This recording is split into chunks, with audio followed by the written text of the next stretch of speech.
feel like drinking some mimosas. Psychosis diagnoses among teenagers has surged by 60% over the last 20 years. I don't know what that means, Mike. We've been diagnosing more teenagers with psychosis. Oh, okay. There you go. I thought it was like they were paralyzed on making decisions. No. No. Psychosis diagnosis. Yeah, like I can't I'm decide. sipping my mimosas. 10 bad things that all pets do. Jumping on people. It's a common enthusiastic greeting behavior that can be annoying or dangerous, especially for children or the elderly. This is where the small dog has gotten a little bit better. Because I used to have the big dog that would jump on people. And that gets a lot more annoying than the small dog that won't stop jumping on people. Sure. It took us years. We finally got into that Molly system. It used to just drive me nuts. The other problem is that a lot of people are just like, oh, no, I love dogs. It's like, right, but we're trying to train the dog not to do Not that. to. I understand it might not bug you, but actually, it bugs me. Yeah. Stop. Right. Jesus. You're not the only one we're going to run into with this. And I promise you, this person is going to pet you at some point. Right. Yeah. With their irresistible, stupid face. One I've never had, digging in the yard. Anybody had a digger in there? Oh, yeah. Yes, Careful. yes, I did. As far as their dogs Tigger go. did. Tigger was a digger. Tigger the digger. Yeah. Chewy was a digger as well. Your dog Tigger is also a digger. I got one more rhyme, but let's not do it in polite company. Can I get a birthday request to my good friend Ryan? He knows who he is. So how about the dirty Germans talking to him? Also let him know his birthday present will need to be licked off the next time he comes and sees me at my house. Sincerely, that from Carly, his favorite barista. Yeah, I do not know what she is serving at this particular coffee house, but if it has to be licked off, that is good. But it depends entirely where the licking will occur. See, I'm he's away. Name and occupation says attractive. Yeah. Nothing's too dirty.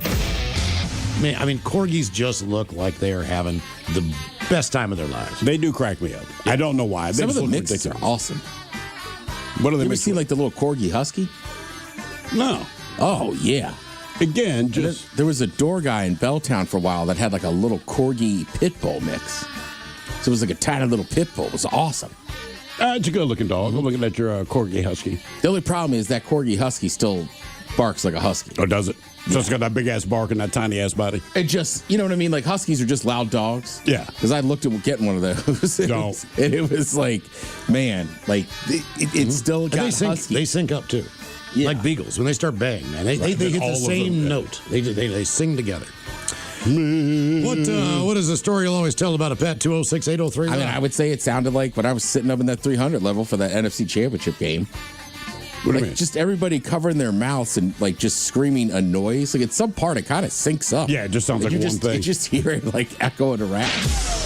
I will say again, I dated a girl that had not a Pomeranian. It starts with a P. It's a little tiny dog. But not a Pomeranian. No, it was made for French kings. Somebody will text it in. But same thing. They have like longer hair, but it was only 7 or 8 pounds. But that hair was such a problem. So Yeah. the same thing. Like if he was wet, you had to like dry him off and stuff. And then if he had stomach issues, he was getting poo all over those long hairs. That's the problem, man. You look around the ass of any long-haired dog, there's evidence that they're regular. And I like dogs, I do. But for a pet, I would never get a long-haired Yeah. dog. Now that I've said that, I probably curse myself. But my goal is to never have a long-haired My dog. sister's Italian, so guess what she named these two dogs?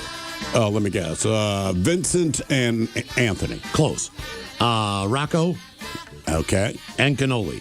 Jeez. Do you have to? I don't know. I mean, what is Rocco it? and Hey, Rocco. This dog is 4 pounds.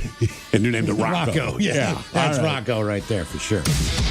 So we'll do Russell Wilson. He's number 6. Yeah.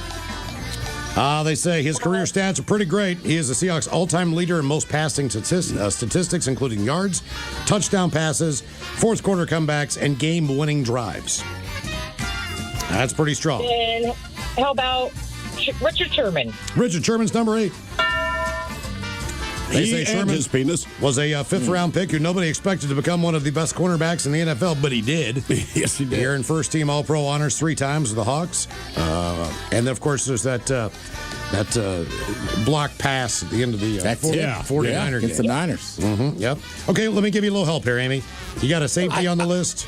All right. There's got to be the other running back, right? There's one other running back on the Yes. list.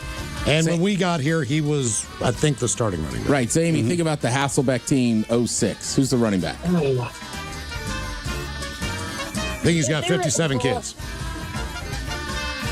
There's two first names. Punter or a kicker on there? No punter, no kicker. What we have left is we have a running back, we have a safety, we have a linebacker who's still playing, by the way. Okay. We have another safety on the list and an offensive tackle. It's got to be. Oh, I think I'm going to need a little bit of help. I'm kind Say of Sean Alexander. Alexander. He's number 9. Yeah, that's the running back. He's the guy that would run out of bounds and went to Bama. Older guys, 27 years ago, we We left out the part where it viciously attacked somebody. Yeah, I was going to say. litter of 3 wiener huskies. They were super cute, and I was going to keep one, but my father-in-law didn't know that and ended up giving them all away. So we never get to see them all grown up, but they started off looking like long and low huskies.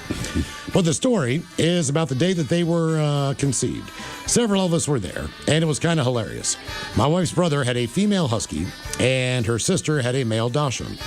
I don't know if you've ever seen dogs mate, but there's a gland on their penis that expands, sometimes called a knot. So they kind of stick together for a better chance of pregnancy. Well, the husky had laid down for the wiener dog, but she decided she was done before his swollen member had shrunk back to size. So when she stood up, he yelped so loud as she dragged him along. We all had to run out and hold him down while we tried pouring lukewarm water to help them separate. Only took another minute or two before that happened. I felt pretty bad for the little guy, but not too bad because the first time I met that dog, a year or so earlier, he got up on the couch behind me and peed on my back. Oh, damn. Thanks, guys. That from Kyle. Hey. And it was a 1-testicle dog, but it still drops just like having 2 testicles, right? So it's hot out, things hanging. Always fetch sticks, no big deal. I throw it once and it bounces over. It's like a wrought iron fence, only like 3 feet tall. Dog jumps over, grabs the stick. When he jumps back into the park, his testicle ricochets off the top of the thing, and you hear the pong, ding, and the dog just lands spread eagle, right? Like you fell out of it, like you're skydiving and the parachute didn't open. I mean, just like complete legs splayed out, all 4. So I'm kind of laughing, like, oh man, I know what happened. It's the only time the dog growled at me, just like you get kind of essy when. And I was like, hey man, you know what? I get it. Yep. I get it. So the dog laid there like 5 minutes. Finally stands up, gives me a real sad look, and just walks straight up. Did not, I mean, nothing. I could not say, you could say sit, didn't matter. Can't save this day. Just stood at the front door until I got there, walked in and laid down. Like, I understand my brother. What is the story you'll always tell about your pet? 206-803-ROCK. I'm getting too old for this ass. Oh, dude, you could just hear it. Boom, like, oh, man, that had to hurt. And it did. I like that he growled at you. Oh, he did. It's the only time. And I wasn't even that close. I was still like 3 feet away, but he could tell I'm talking to him. You know, but I'm like, if you've been hit in the nuts, you have to say, you okay? Just leave me alone. Yeah. I'll be fine. And now, the Men's Room legacy continues. Unfortunately, what you're about to hear is real. The members of this radio program are simply not that bright, or what some people would call educated. They are merely stupid. They're not trying to offend anyone on purpose. And all have played doctors on TV. You have been warned and are cordially invited to join the party. This is the Men's Room. Forget it, man, and get with the countdown. Get with the countdown. Shake this square world and blast off for Kicksville. The trippers, the grasshoppers, the hip ones, all gathered in secrecy and flying high as a kite. This is the Men's Room with Miles and Thrill. You know what they say, shake your radio more than 3 times, and you're playing with it. You're listening to the Men's Room. And away we go. Welcome to the 21st Amendment season, episode number 4,467. Along with Steve the Thrill Hill, the Ted Smith, and Mike Hawk. And you are the Men's Room.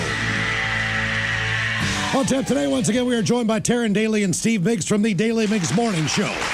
Today on Sit and Spin, we get 10 songs that are as old as the Seattle Seahawks. I'm older. So 50 years. We will play Profile This. Plus headlines, a men's room shot of the day, fun with listener emails, and everyone's favorite, TV Time with Ted. Click clack. All right, here we go. We head to South Korea, where a man now has something in common with John Wayne Bobbitt. Meanwhile, a chunk of ice falls off a car in Virginia, and a semi's windshield it hit. Bike thief in Linwood caught after an officer hitches a ride in a truck. A teen swims 4 hours to save his family in Australia with no sharks around. Of all the luck. And a man has his boyfriend deported so he can steal their condo. That is all coming on today's very special episode of The Men's Room. And now, here's the question. Hola, bitches. Good day to you and yours. All right, a new study found that being a parent desensitizes you to, quote, gross stuff. Parents are way less to be bothered by things like poop and puke because they've seen it so many times. And as a parent, I say, yeah, but make no mistake, the poop and puke and the other stuff that I'm desensitized to revolves solely around my kids. For example, I saw the birth of my children. There's a lot going on down there that I did not expect, and I would do it again if it is my kid. We go to Canada, where a taxi driver, he's rightfully being hailed a hero after helping a stranger deliver her baby in the back seat of his cab. Now, beautiful story, sure, until you get to the cleanup part.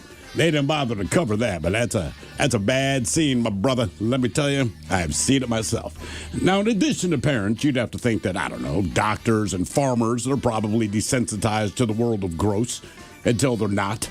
A farmer in Wisconsin, he spent 45 minutes trapped in a 12-foot deep cow manure pit. Now, the good news is he was only trapped in 9 of the 12 feet. The bad news is he was trapped in 9 feet of cow poop. And it's not an experience that he would like to repeat. And then, of course, there's being a cop. We go to Vermont, where police got a call about some idiot stole a pair of pants. Normally would not be a big deal, but when they arrived on the scene, the pants thief, he was somehow covered in poop, making the situation just so much worse than it needed to be, but you still got to arrest the guy and put his ass in the back of your police car.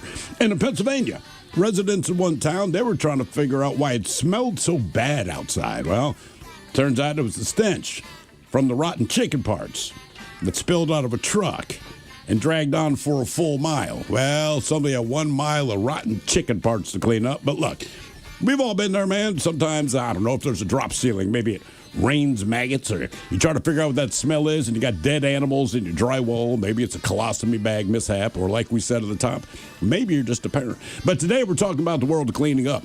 Look, it's one thing to discover a mess, but that mess becomes something different when you are on the hook for having to clean it up. So today's question, brought to you by our friends at Advanced Hair Restoration, is what is the biggest mess you've ever had to clean up? To be a part of the big show, call 206-803-ROCK. Like the Men's Room on Facebook, follow us on X and Instagram at Men's Room Live. Send your emails to the Men's Room at KISW.com, and now watch the show live on YouTube at KISW Rock.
hosting this lovely afternoon. Hola, bitches. It's a fantastic Friday outside. By the way, today's shot is brought to you by Jim Beam Black, which is why we, of course, will be drinking raw eggs.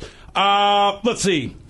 Actually, should we crack our eggs before I even start this, man? Dude, I tell you what. Just so you're at the ready, man. I'm just saying. Before I even go through the whole shot, because, listen, once we deliver the shot, it's time to drink, bro. All right. So you crack your eggs now? Yeah. All right. How many we going for? How many? I'm going to stand up on this page. I'm trying. Oh, Jesus. The big eggs. Crack them with one hand? No. Oh, there's only one broken in there, huh? We should have checked.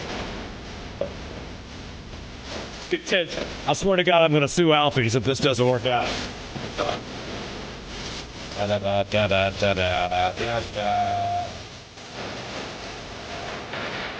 Oh my God, dude, that's a lot of eggs, man. I know! Jackass.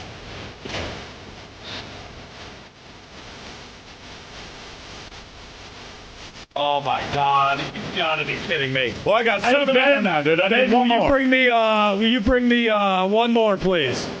One more egg. I know Ted's got it. Oh, one more, man, please. One more. Yeah.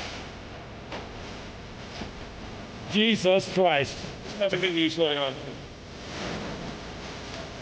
is a lot of egg. Look at that. Oh, close to. Oh man, this is gonna just suck. This is your idea, Jack. Dumb idea.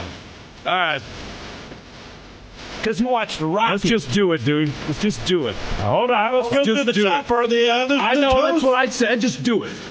Hold on. Rocky seems angry. I gotta get together so I can get you all on film doing it at the same time. Who cares? Oh, hold on. Let me get through this first. So we know why we're drinking. 15-year-old Andrei Sherbakov of Russia. Andrei has the misfortune of being the son of an abusive drunk for a father. So after things got unbearable at home, Andrei decided to run away. After saving some money, he set off for the local airport in his hometown of Perm, Russia. Once there, he boarded a flight for Moscow, 2-hour trip. In addition to the 2 hours travel, the plane flew at an altitude of 30,000 feet. Air temperature is negative 75 degrees at 450 miles an hour. Of course, none of that really matters when you're in the confines of an airplane. But our friend Andre, he was on the plane, but not in the plane, you see. He decided to climb up on the wheel well, and at an altitude of 30,000 feet, with air temperatures of minus 75 degrees at 450 miles an hour for 2 hours. But unlike most stowaways, Andre actually survived the flight. Looks like he might have to have both hands amputated, and much of the tissue of both of his legs literally froze to death. But he survived. He was actually conscious when the plane landed in Moscow. Here's the bad part of the story. For all his trials and tribulations, Andre couldn't afford the expensive Moscow hospital, so he was moved to a hospital back in his hometown, where he was greeted by his drunk, abusive father. Oh, Jesus. So today, we drink to Andre. Dude, I'm going to puke, just so you know. All right, there's a bucket for you. Yeah, man. 8 eggs deep. It's nearby. 8 eggs deep. So, we pour these eggs and drink these eggs because we kind of think they're yummy. Ted, pile in there, man. Getting closer. Yummy. So over the tongue and down the throat to curdle in our tummies. Down the hola, bitchola. Dumbasses. Oh, thrills dripping down his shirt, too. Ted's still working. That might have been the worst thing I've ever done in my life. Could somebody just go over there and press the button, please? Good work, Jesus, buddy. God, dude, hit the button, will you, man? A yolk broke in my mouth, dude. Dude, it dribbled all on your pants and everything. I don't care. Jesus, I'd rather swim across Lake Washington. I didn't think it was that bad. Smiles would thrill the men's room, 99.9 KISW Seattle. Don't try that at home. Jesus Christ.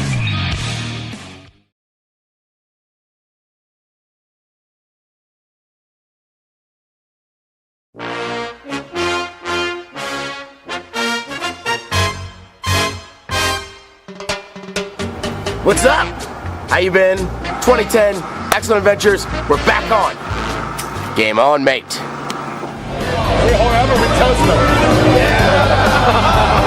It's adventure time again! We're in the great city of Everett.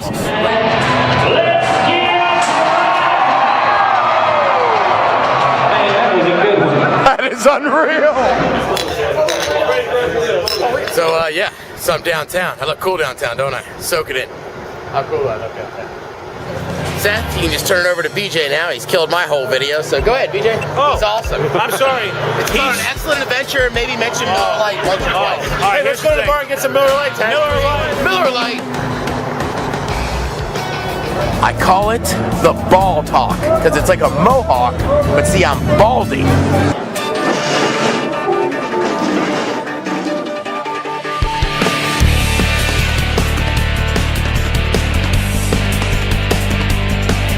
New originals. We got Steve the Thrill Hill in the band, Ryan Castle, Steve the producer. Yay! You gotta fight!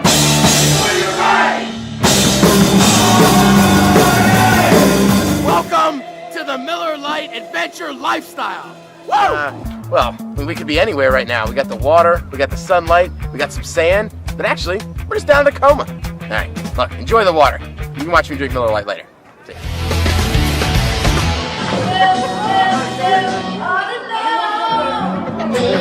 Sounds like ML, Lights. Today we're playing some baseball. We're at the Aqua Sox up here in Everett. Have some Miller Lights, of course. That skin tone. Need a lot of lotion on that. It's the only way to pregame. Miller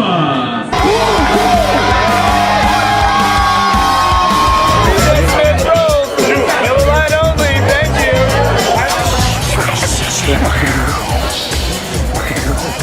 We're here at Pain in the Grass. that's Peg. Lost some weight, brother. It's a bigger shirt.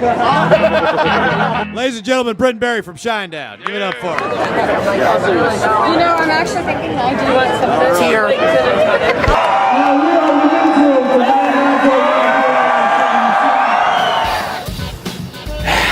Smell that? It's fresh air.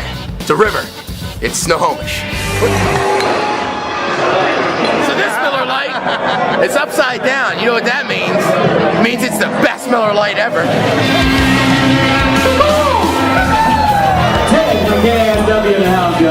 We're over in Anacortes for the Oyster Run. I don't know what year it is. Sean, you know what year it is? 2010. What year?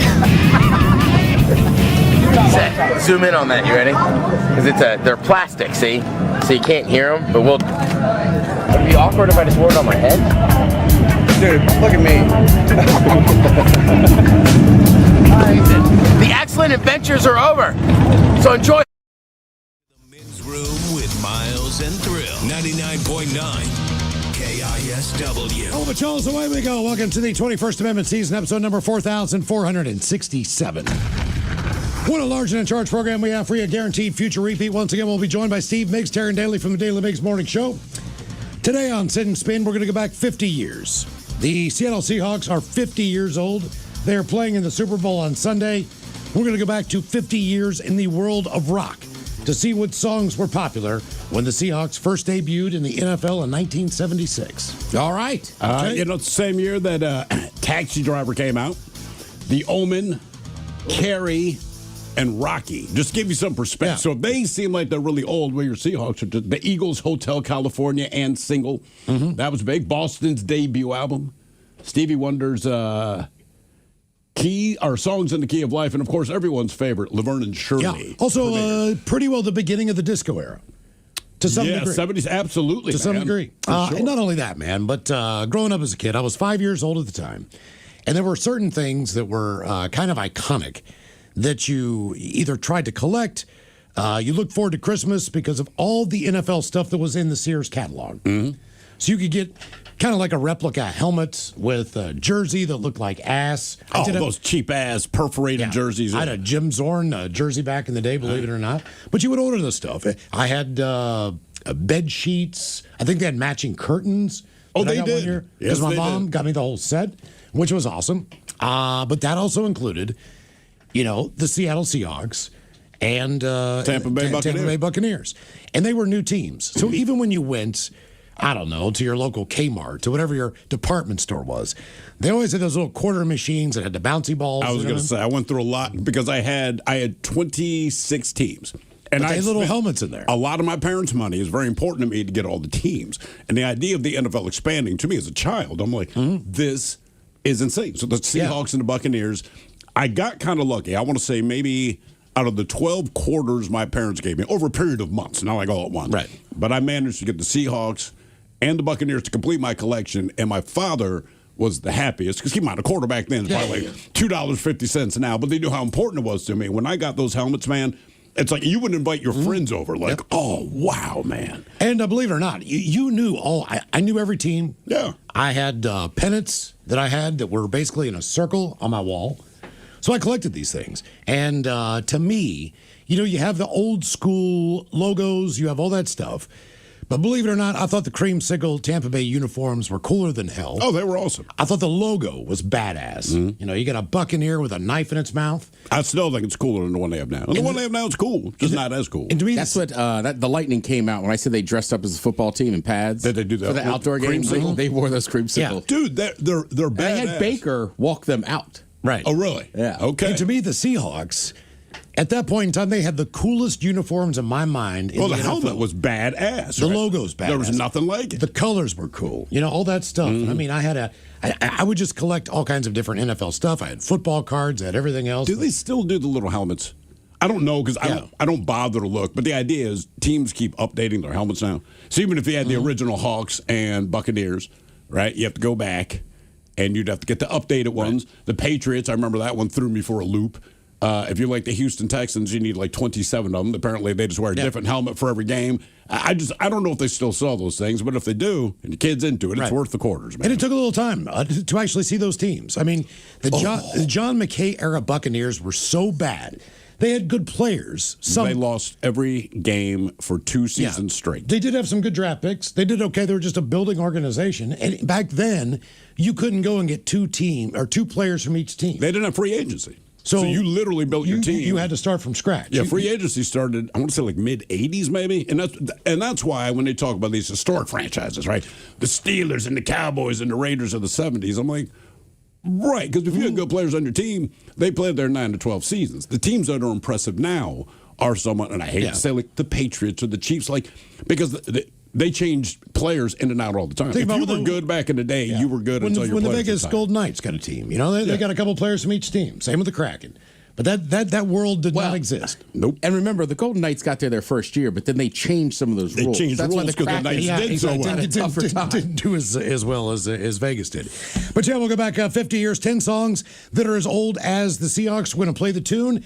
And if you're old enough, see if you either recognize the song or recognize the band. As we'll sit and spin coming up at 4:30. I just love it. It's going to be a sports week. But you talk about John McKay when he's coaching that Buccaneers team. Yeah. They asked him about the execution of his team. He said, I'm in favor of it. Exactly. Damn. Well, the defense was good. The defense was good. For a while there, they had but we didn't see the teams. I mean, you did in Seattle.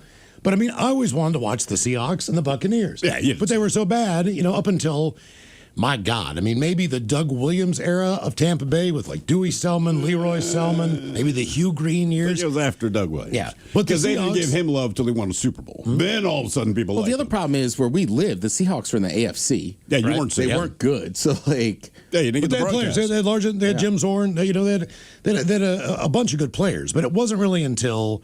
like the Brian Bosworth era. Yeah, honestly. Where we got to see, the Seahawks more regularly, like that Monday night game with Bo Jackson. I was going to say, you had to hope they were going to be on Sunday night or Monday night to see them. I don't even know if Sunday night football existed yet, man. Yeah. Seriously. It was Monday night football or bust. And the only time you'd see teams outside of your conference even is when you watch the halftime show Monday Night Football, right? And the equivalent of the 3 fastest minutes. You got to see all the highlights finally. That was it. But you didn't see a game. That's why I was allowed to stay up on Monday night until halftime. Every other night I had to be in bed by 9:30. But on Monday night I get to watch Howard and Dandy Don Meredith and whoever else was in the booth at the time. I can't exactly remember. OJ was there for a hot minute. Yeah, he was. I was just doing the halfway show. OJ was on Monday night? I thought for he was a little just while. Sunday guy. He definitely was on CBS for years. I think he did Monday night for a hot minute. Because Monday night it was Howard Cosell, and then they ran through, like I said, Dandy Don was there for a hot minute, but otherwise, they just ran through guys constantly. Yeah. I mean, Dennis Miller was I was going to say, Dennis Miller did Monday Night Football. And on to the question. We're going to talk about messes today. This should be no shock to anyone. Back to OJ. Ask a non-parent to change a diaper, and there's a good chance they'll gag.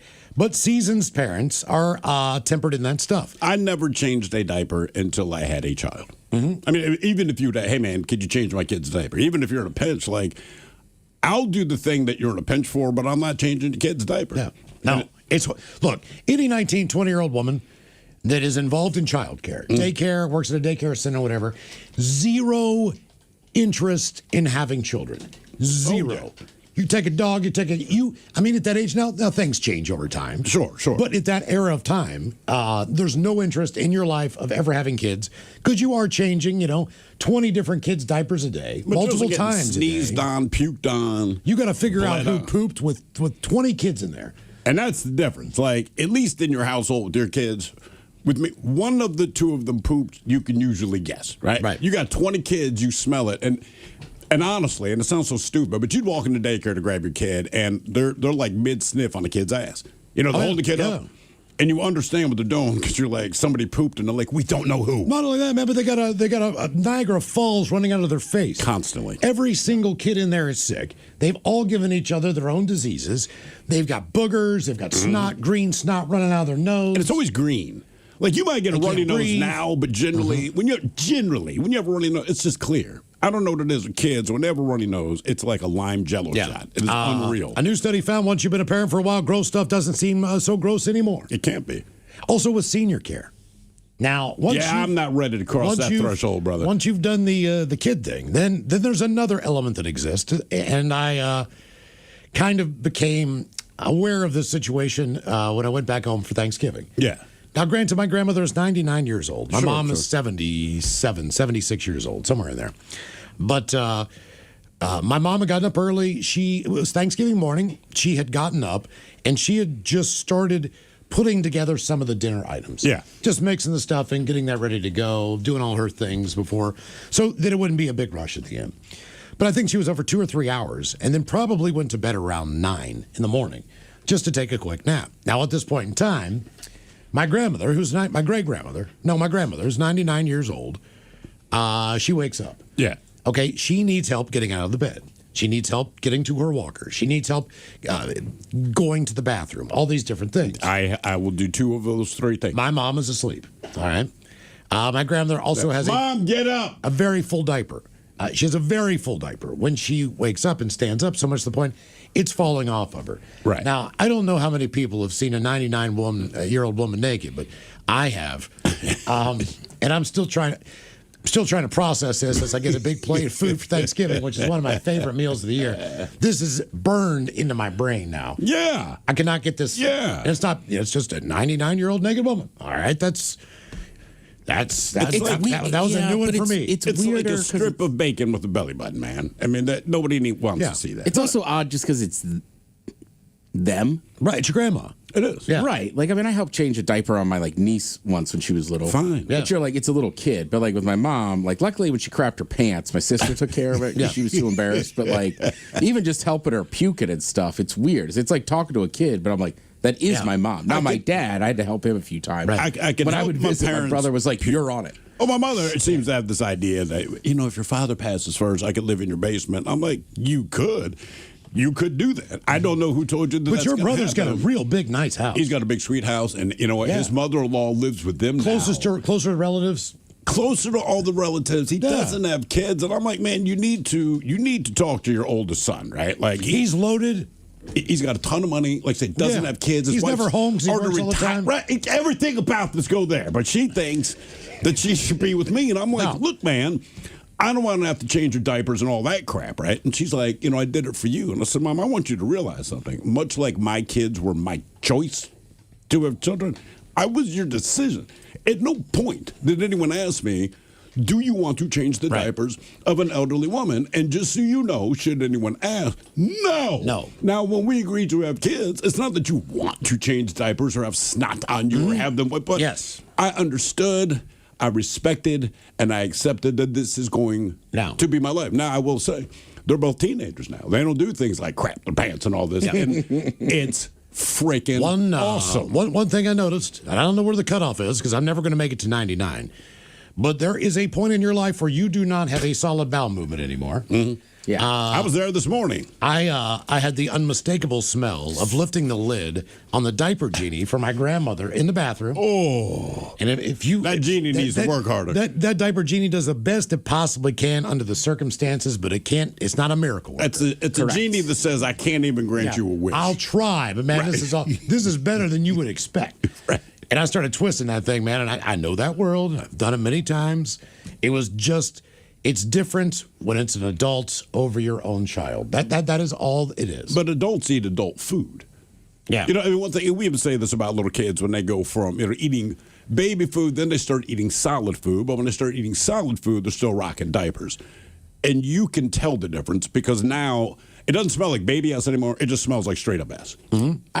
It does, because they're eating what you eat, and now they process it the way you process it. I will say, though, when you say adults eat adult food, but it kind of reverts back to it does. Oh, yeah, It's my a little mom mushier. basically eats like yogurt and goldfish. Right. And Ted, there's an Right. And she's got a goldfish drink. to bind it. Well, again, right, like she's got some prop, you know what I mean? Like early onset. Sure. So like she kind of sometimes just doesn't It's even an- think to eat. Oh, Jesus. So you got to remind her and you got to give her like the little Ensure kind of protein shakes. But you're right. Yeah. None of it comes out solid. And Miles is right too. Like obviously she wears diapers at this point.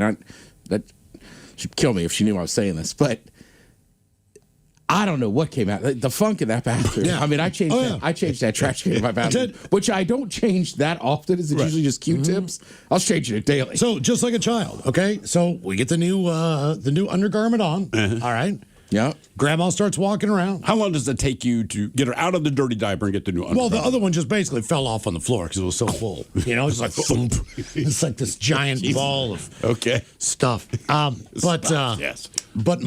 God, if you've ever had a kid, you know. All right, they might blow one up their back. You know, they're smiling at you and everything else, and you methodically clean this child of yours that you've created, and as soon as you are done changing their diaper and putting their onesie back on and making sure everything's taken care of, they will S again.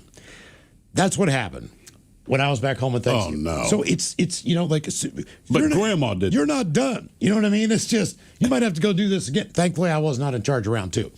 But you change her out and she's pooped again. It's just like when you feed your kid, right?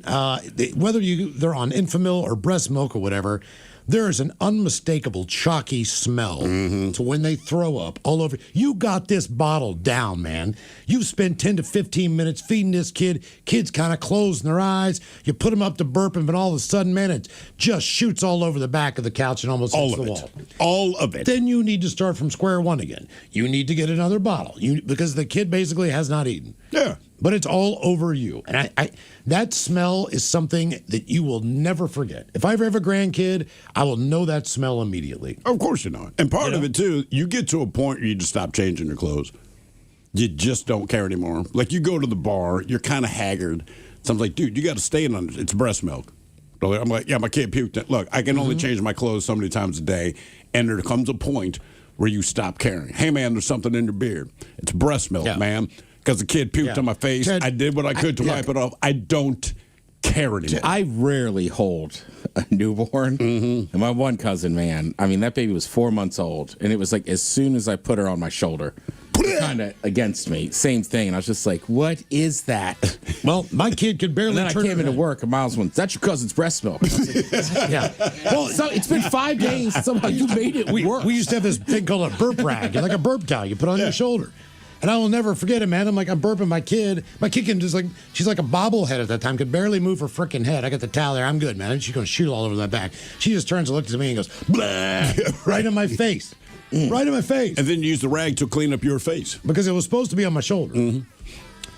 What is the biggest mess that you ever had to clean up? 206-803-ROCK.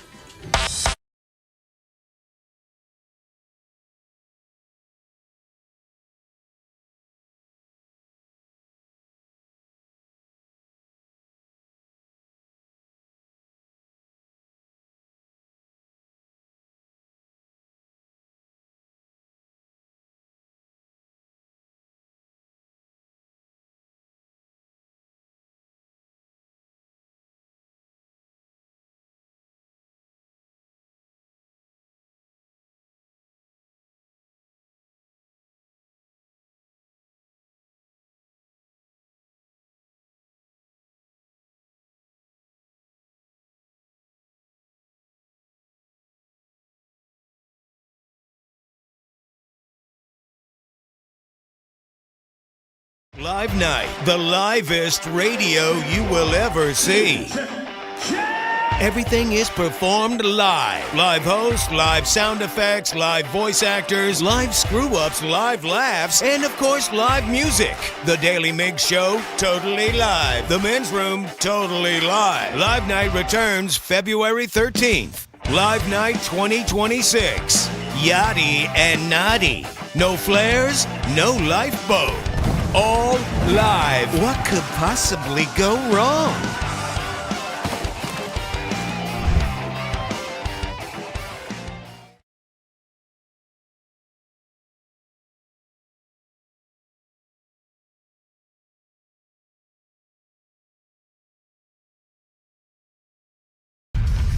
What a large and in charge program we have for you in the air. End of year spectacular. We have made it. The last show of the season. And what a great year we have had, man. Sure, man. We got to celebrate our 20th. That's right. That's pretty cool. Big thanks right off the bat to our partners at Black Raven Brewing. They came out with our 20th anniversary lager. They've got our Ola Days Porter on tap now, various locations. Of course, the Men's Room IPA. Man, you can find that stuff almost everywhere. It's out there. So it's been a good year as far as beer goes. Great year with the sausage from Uli's famous sausage and our Men's Room roasted red salsa from San Juan Salsa Company. And plus, with that, we're helping out our friends at the Fisher Houses in the area. So, I mean, all said and done, man, we feel like we've done a little bit of good. It's good stuff, man. Again, it's the holidays, too. Just dip irresponsibly. That's right. Oh, irresponsibly now. I like it. Go crazy, All man. right. Get that sauce all over you. Many stops on the Men's Room World Tour this year. First ever Unwrapped holiday concert. That was pretty cool, dude. That was a pretty cool event. Yeah, that was a great time. So good setup. Thank by you so Tony. much. Yeah, man. If you've come out to see us, if we've had a chance to party with you, drink a beer, man, we appreciate you. Just know that we would not be here if it wasn't for you. So understand that. So as we do on our end of year spectacular, Mike, we've got some old stuff from back in the day, the legendary cuts, if you will, the free birds of our radio show, the vault picks. They've already been requested several times. Yes. Every loss of the year from Ted versus the FCC. It was a big year in losses. Mike, what did you say? 9 minutes? 9 minutes worth of fails.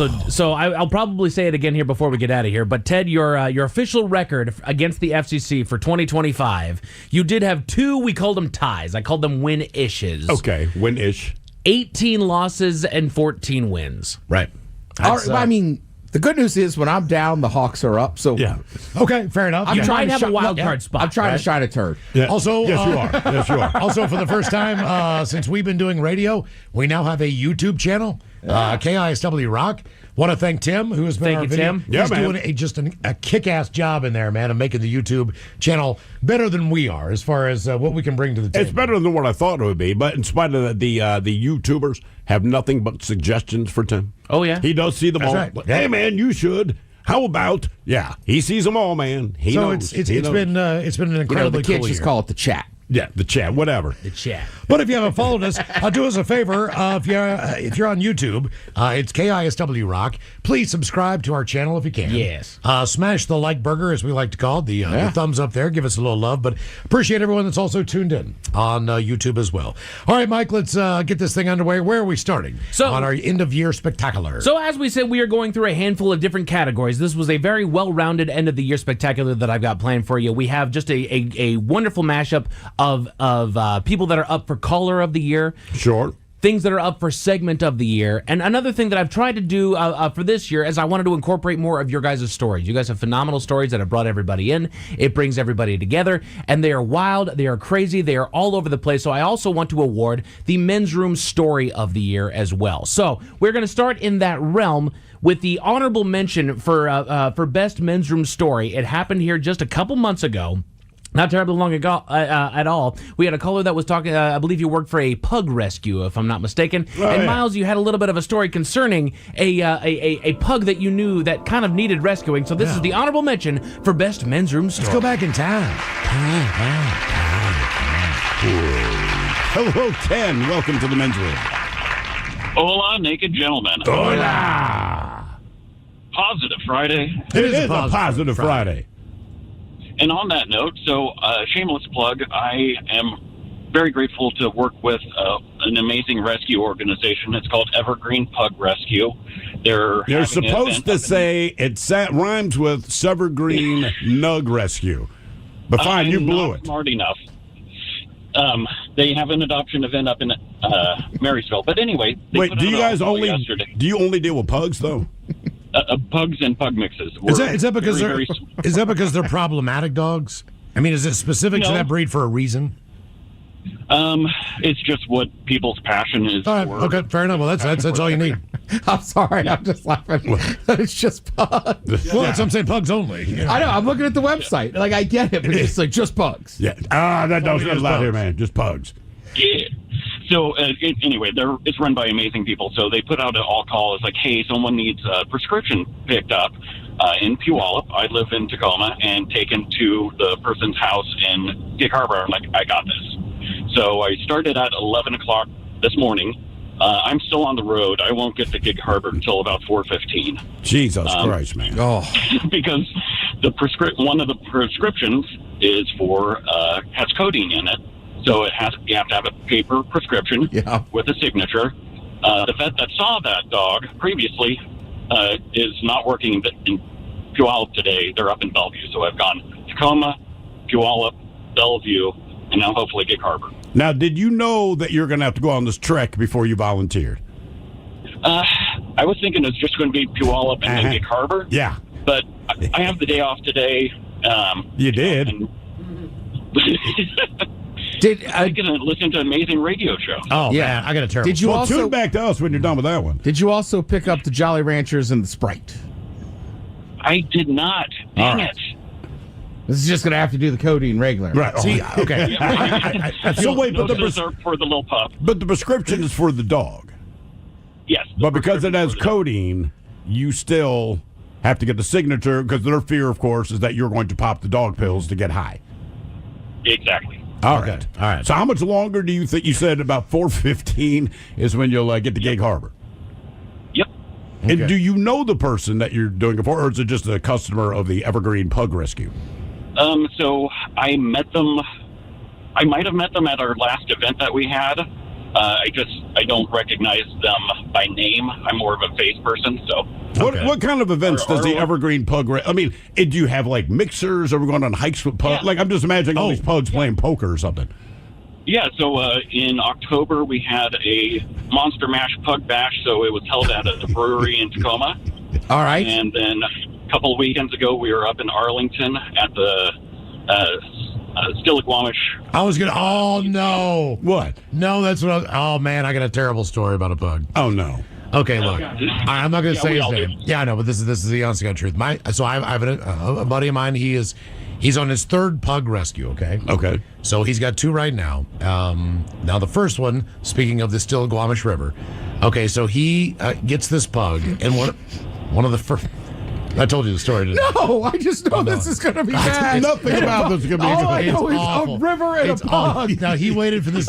He waited to get this dog for months. Okay, this is terrible. All right. So I don't know if The dog's named Sunshine. No, Sunshine lived. This dog didn't. Or maybe he swam to freedom. I don't know. So he's walking this dog. Or maybe it swam to He's freedom. walking this dog on a trail on the Stillaguamish River, all right? The dog is curious about the river. He goes down there. I think the dog did not want to leave the riverbank. Yeah. So he was kind of tugging on the chain or on the leash a little bit just to get him up the hill and get him off the water because it was the rapids are pretty fast. So when he pulls, the collar comes off. With the leash, and the pug goes sliding into the river, and that was the last he saw of him. He ran down he ran down the river trying to find the dog. This is your pug story. He was tore up. Yes, he was tore up. I bet he was. Well, he only knew the dog for like a week. He only knew the dog for like a week, and I'm like, "How did this happen?" He's like, "I don't want to talk about it." And then he finally broke down and told me. He did get two more pugs. Good. I'm hoping that this pug found a. It was cold. I'm hoping that You're trying to tell us it may have swam itself to I safety. think it found freedom somewhere. You know what I mean? Yes. Maybe climb back out of that river. Is he still on there? Yeah, man. Yes, I am. So I'm looking at your website, the Evergreen Pug Rescue. So you said pugs? I swear to and God. pug-related dogs? Yeah. So they got one up there. Pug mixes, basically. Pug mixes. But Bandit here, it just says pug, and Dad is the milkman. Oh, Yeah. What does that mean? Well, I don't know. Hey, we don't judge the moms. Come on now. Well, it's hard to tell. Bruno, look at that guy. He's a little bigger. Yeah. My name is Bandit. Yeah. Oh, goodness. So I guess you guys do adoptions as well? Yeah, Okay. we do. So Okay, well, you know what, man, that's very admirable. That's great work. Yeah, dude. Just don't take it hiking. Don't give him to Miles's buddy. Damn, man. Yeah. The whole thing slipped off. Well, okay, so again, That makes it okay, worse. Wait, look. The dog is down by the river. Right. It is a river bank, so there's kind of a slope, okay? My buddy's kind of up on the hill more so than down by the water. The dog just wanted to check out the water. Sure, he did. Now, when he's trying to get the dog with the leash, he's kind of pulling it to get it back up off the bank because he's too close to the water. And when he pulls the leash, the collar comes off the top of its head because it was too loose, and then and then he starts running down the riverbank. This is horrible. Wait, did he chase it at all? Yes, for like a mile. Trying to see if he can find it. Terrible, man. I know it is terrible. We should not be laughing at this. We should not. But I still They already have breathing issues, man. I know that. That's what I'm saying. That's why I started I laughing. don't know if they're the best swimmers.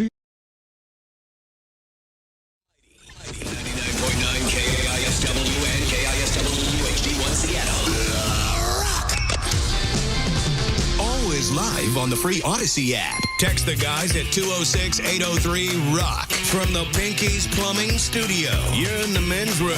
What is the biggest mess you've ever had to clean up? 206-803-ROCK. Hello, Dylan. Welcome to the men's room. Hola! All right. So I was in the Navy for 6 years, and I was on a submarine for 4. And we were on our way back from the North Pole. And we were ready to see the sun, have a good time. And someone lined up to blow the sanitaries overboard. Wrong. And so we blew poop all over the submarine. And I remember I was just getting off watch, and I was getting ready to go to bed because it was my bedtime.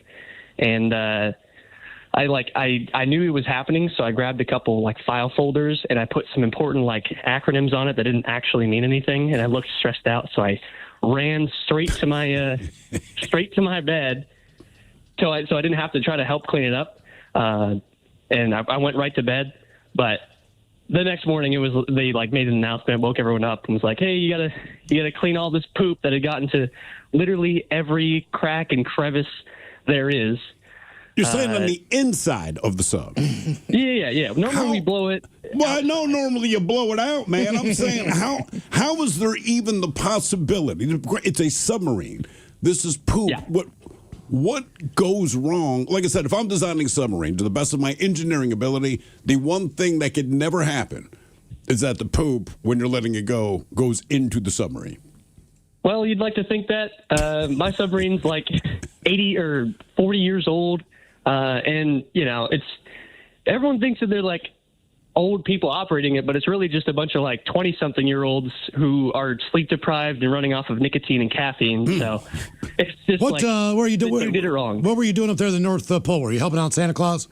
I did. I got a picture with him. That's pretty cool, man. Yeah, helping deliver the. He always just drops stuff. Deliver toys. I never saw him. It's pretty badass. Did anyone find out who specifically is responsible for blasting poop inside? All right, what's the punishment for that?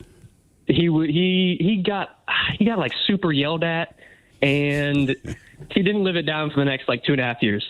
Every single time he had someone with him, making sure he did it right. Yeah. Kind of held it over his head. It was fun. How long did the smell stay? Say it again? How long was the stench, the smell? I mean, after you clean it up. It's not like you just pop open a window.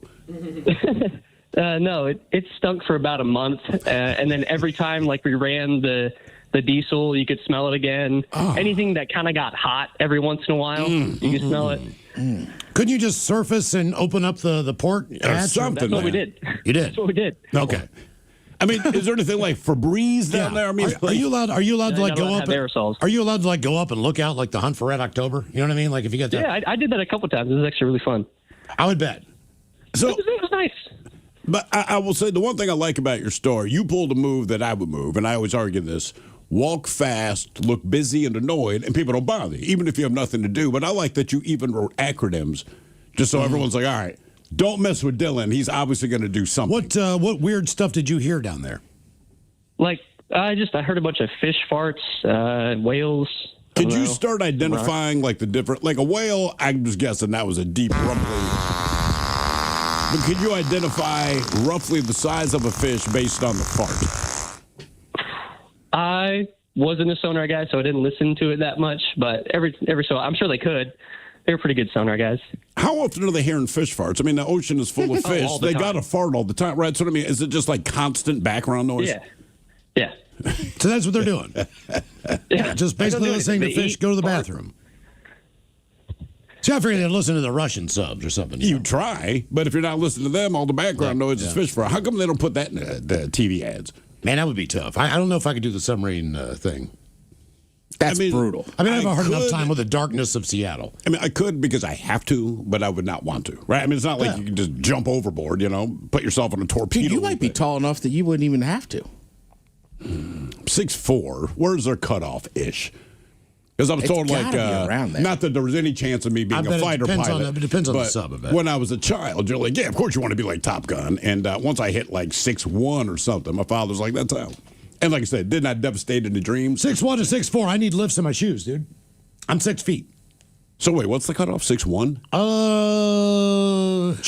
They generally prefer recruits under 6'1" for subs. Boom! There's been taller people that have served, but yeah. Well, you're going to be on an aircraft carrier. You would just have to duck constantly, so it's like.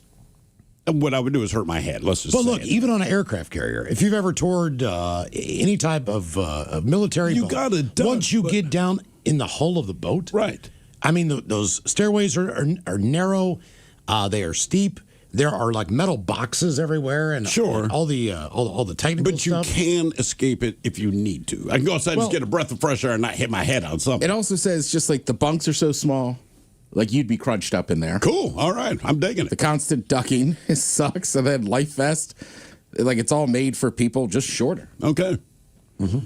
Send the little people out. There you go. The tinier you are, the more you serve. You don't have to call them little people. Well, you know what I'm saying. Jesus, man. Yeah, I mean, it's more ideal. Yeah. I mean, because you got plenty of head clearance now. There's no way you're scouting. I can't do it, man. Love to serve, but I can't do it. Right. Mm-hmm. What's for dinner? Short ribs? Wait, who was the guy named? Was it David Robinson? Correct, but his was deferred. I know it was deferred, but brother, how tall was he before he got deferred, right? I mean, so the other thing is, I think David Robinson had a massive growth spurt while he was at the Naval Academy. Okay, because like he was not a small man by anyone's standard. I might be wrong, but I want to say he grew 4 or 5 inches in college when he was at the academy. Oh. So it was like they're just looking at him like, bro, like you got no future in this. And they could tell how good he was going to be. So it's like you're not going to have to serve, which, in the grand scheme, I think is fine. Well, yeah, I think he did okay for himself. Well, he just needs to find a job where he can reach tall things. There you go. What is the biggest mess you've ever had to clean up? 206-803-ROCK. Also, one of the greatest nicknames, the Admiral. And it's a cool nickname, and it helps that you're in the Navy. Was he an admiral? No, absolutely. Okay, absolutely not. You met an admiral from the Navy. Like, I'm quitting my job. Well, look, man, when you graduate from the Naval Academy, you come out an officer. Miles is correct. He is an officer. I just don't know what level of officer. In admiral, you're kind of top dog, so he wasn't that. Okay, all right. Hello, Jennifer. Welcome to the men's room. Hi. Hola. So, picture a nice spring evening. You're watching TV. All of a sudden, you smell this smell, and my mom goes, "What was that? Is that the dog? Is the dog farting?" And we are like, "No, the dog's not even here." A couple weeks later, keep smelling that smell. And what was it? Well, we had hid some Easter eggs earlier that month, and one of them was hidden inside the little pocket on the Barca Lounger. And so we opened it up, and inside was a rotten egg with a ton of maggots. Oh! I'm assuming this was a hard-boiled egg at one point in time? Yes, it was a hard-boiled egg that we hid for Easter. Why did you hide them indoors? I mean, look, just the number one rule. Outside. It was raining outside. I know, man. I'd be like, kids, put on a raincoat. Listen, if they're plastic eggs full of crap, fine. Hide them in the house. That was the last time we ever did real eggs. We did plastic eggs with change after that. How many weeks had passed since Easter before you guys finally found this? And did you suspect at all that it was a lost egg before you found it? No, we seriously thought that the dog was just having an upset stomach constantly. It was an old dog. It smelled like farts. Maybe an unpopular opinion. I think the entire festivities around the holiday of Easter suck. They're fine. You know, like an Easter egg roll in the yard or hiding eggs. Like when I was a kid, I was like, I just want Christmas, man. I don't need any of this stuff. I think the Easter egg hiding was cool. The kids got real excited. I didn't like about jelly it. beans. No, I didn't the mind the candy's chocolate terrible. egg. Right. But other than that, I mean, there was not Easter's really a lot to it. It's not as big as Christmas, but get the basket in the morning. And then At Christmas, you don't do anything. You just open gifts. The Easter egg, look, Easter itself, I'm fairly indifferent to. But when I had kids, I'm like, look, there's two things they like. They want to open their gifts on Christmas because that's what kids want to do. And the Easter egg hunt. They did not care about anything else at Easter because you'd hide them outside. And look, man, it could be a quarter. It could be like a Reese's cup. But to them, this is gold. We had Peeps, and I hated Peeps. No, we did not give our kids Peeps. We loved our kids. We had jelly beans, all this stuff that I just didn't like. And jelly beans have gotten better over the years. the Starburst ones. But back then, jelly beans were just okay. They just kind of sucked. But that's not a parent thinking correctly. To me, like the Halloween candy I buy and the Easter candy we buy is also candy I like. Right? So, yeah, the kids getting Reese's peanut butter cups. It's because Dad likes Reese's peanut butter What did you cups. tell me about jelly beans the other day? It was like either how long it takes to make them or... Oh God! Well, there was you would not want to eat jelly beans after staggering. hearing this tidbit of information. Mike, I can't even tell you what to Google. I might have it back on my desk, but it's like one of these things. I'm just reading random trivia bits, typically for Big Dummy, whatever, and yeah, something amazing. Like I don't know if it was Like it the takes amount 30 days of time, the amount of like water. It was something real like for a jelly bean. It was ridiculous. Yeah, you don't want to know what that thing does when it hits your stomach. What is the biggest mess that you've ever had to clean up? 206-803-ROCK. Hello, Amy. Welcome to the men's room. Hola. Hola. So the biggest mess I had to clean up was back when I was working at this health food grocery store in Tacoma back in the 90s. And I was in charge of all the bulk products, and one of which was maple syrup that we had. And I was bulk maple syrup? Yeah, so you had like you had like the pour spout, and you had like little bottles that you could fill them up with and whatnot. Right. And I was putting the maple syrup on the shelf in the container, but the lid popped off, and I dropped all 5 gallons of pure organic maple syrup all over the bulk room floor, splattered everywhere. Everything had to be taken out, like all the individual bottles, all the other bins. Everything. Even then, what was? Because that's not cheap. No, it's not cheap. So what was it? How much was that? This was $500 worth of maple syrup, and that was 27 years ago. And you sell that to a restaurant, I'm assuming, like that goes to a Denny's or wherever. Like, well, I mean, because people who come in, it was a health food store, so it's like they would want to just buy a little portion of maple syrup, and then you'd put it in the bottle, and you just did it by weight. So whoever wanted it, but yeah, it came to us in like a big 5-gallon bucket, and then we put it in the container with like the pour spout and everything, and it was just my clumsiness when I was putting it back on the shelf, and it just spilled and splattered everywhere. I got to think one of the most frustrating things about that is because it's maple syrup, right? So unlike water or something less viscous, like it's this very slow-moving thing that you can't do anything about. Yeah. You're just, like if it takes 10 minutes to spread, there's nothing you can do about it, but you just get to watch it slowly take over everything like the blob. How long was the cleanup? It took 6.5 hours to clean everything up because and I had already been there for 8 hours already, so that was the end of my day, and it took one of the cashiers, she was helping me mop it up, and then when she was taking the basin, like the mop bucket water, the first load, which is the stickiest, and she was pouring it into the water basin, it caught like on her pant leg or something, and then that spilled all over the back room. And so she had that mess to clean up. So what do you start with, though? Do you start with like kind of like a dustpan kind of shovel? Well, no, because it's too liquidy. Because real maple syrup is actually even more. It's fine. It's not as thick as like the corn syrup kind. Okay. And so it's a little bit more watery. So it's splattered everywhere. So the biggest thing I had to do was basically try to remove all the bins that were in the way. So I had to put those on a cart because I didn't want them dripping everywhere. And all the other stuff, the other packaged goods that were in the bulk room, that all had to be removed first. And then clean everything up afterwards, and they had to wipe down each and every bin and each and every bottle, and even after 6.5. I would say, be honest with me. After you do all of this cleanup, 6.5 hours straight, for how many more weeks or months did you still discover bits of maple syrup stuck to stuff? Oh yeah, for forever. And yeah, the next day, like it's still like when you walked in the room because it had a concrete floor. It's like the movie theater floor, you know, like.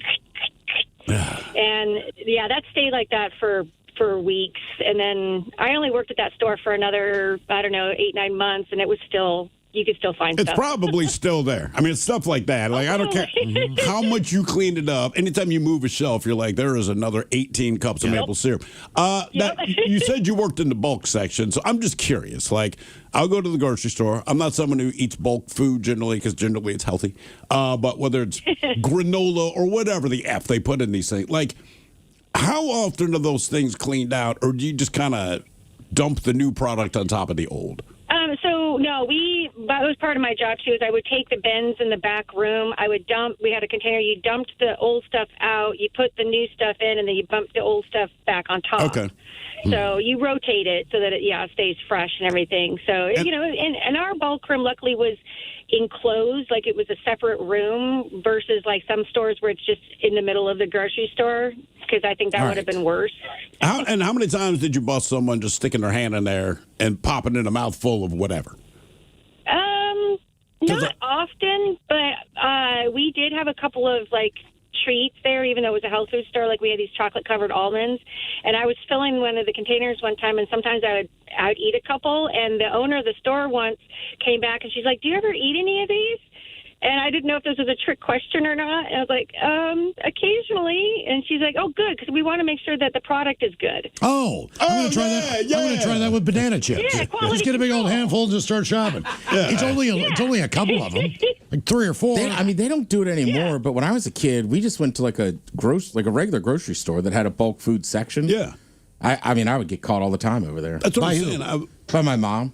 Oh, not somebody who worked there. No, I don't think they cared that a little kid was like taking a couple things. Right. But I mean, it was I've like seen kids do it. It was like a magnet. And then my mom would always come over and be like, "What? I told you." What would you steal?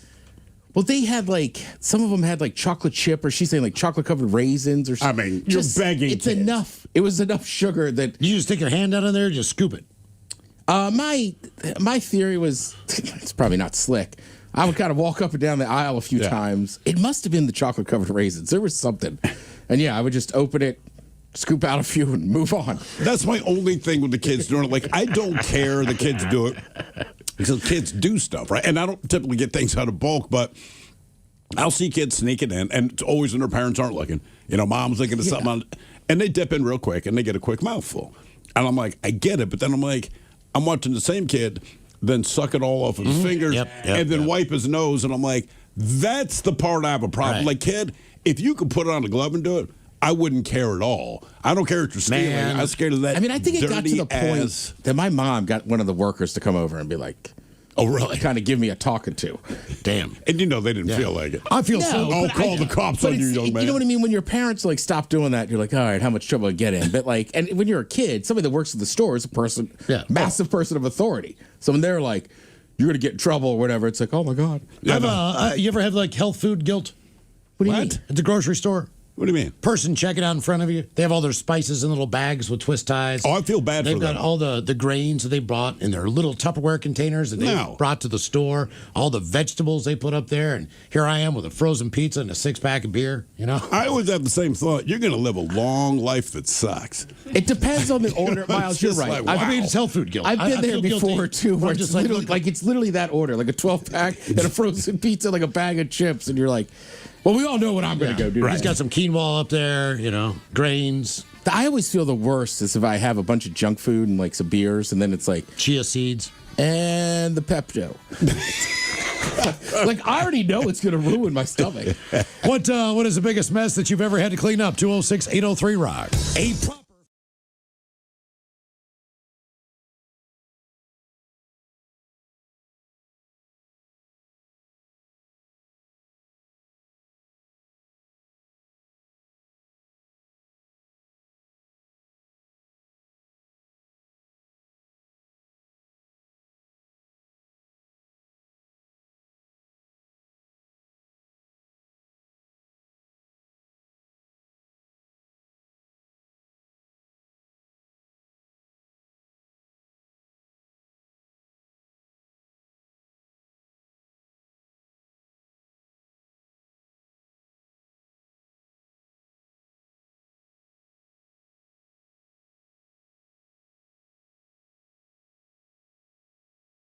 Live Night, the livest radio you will ever see.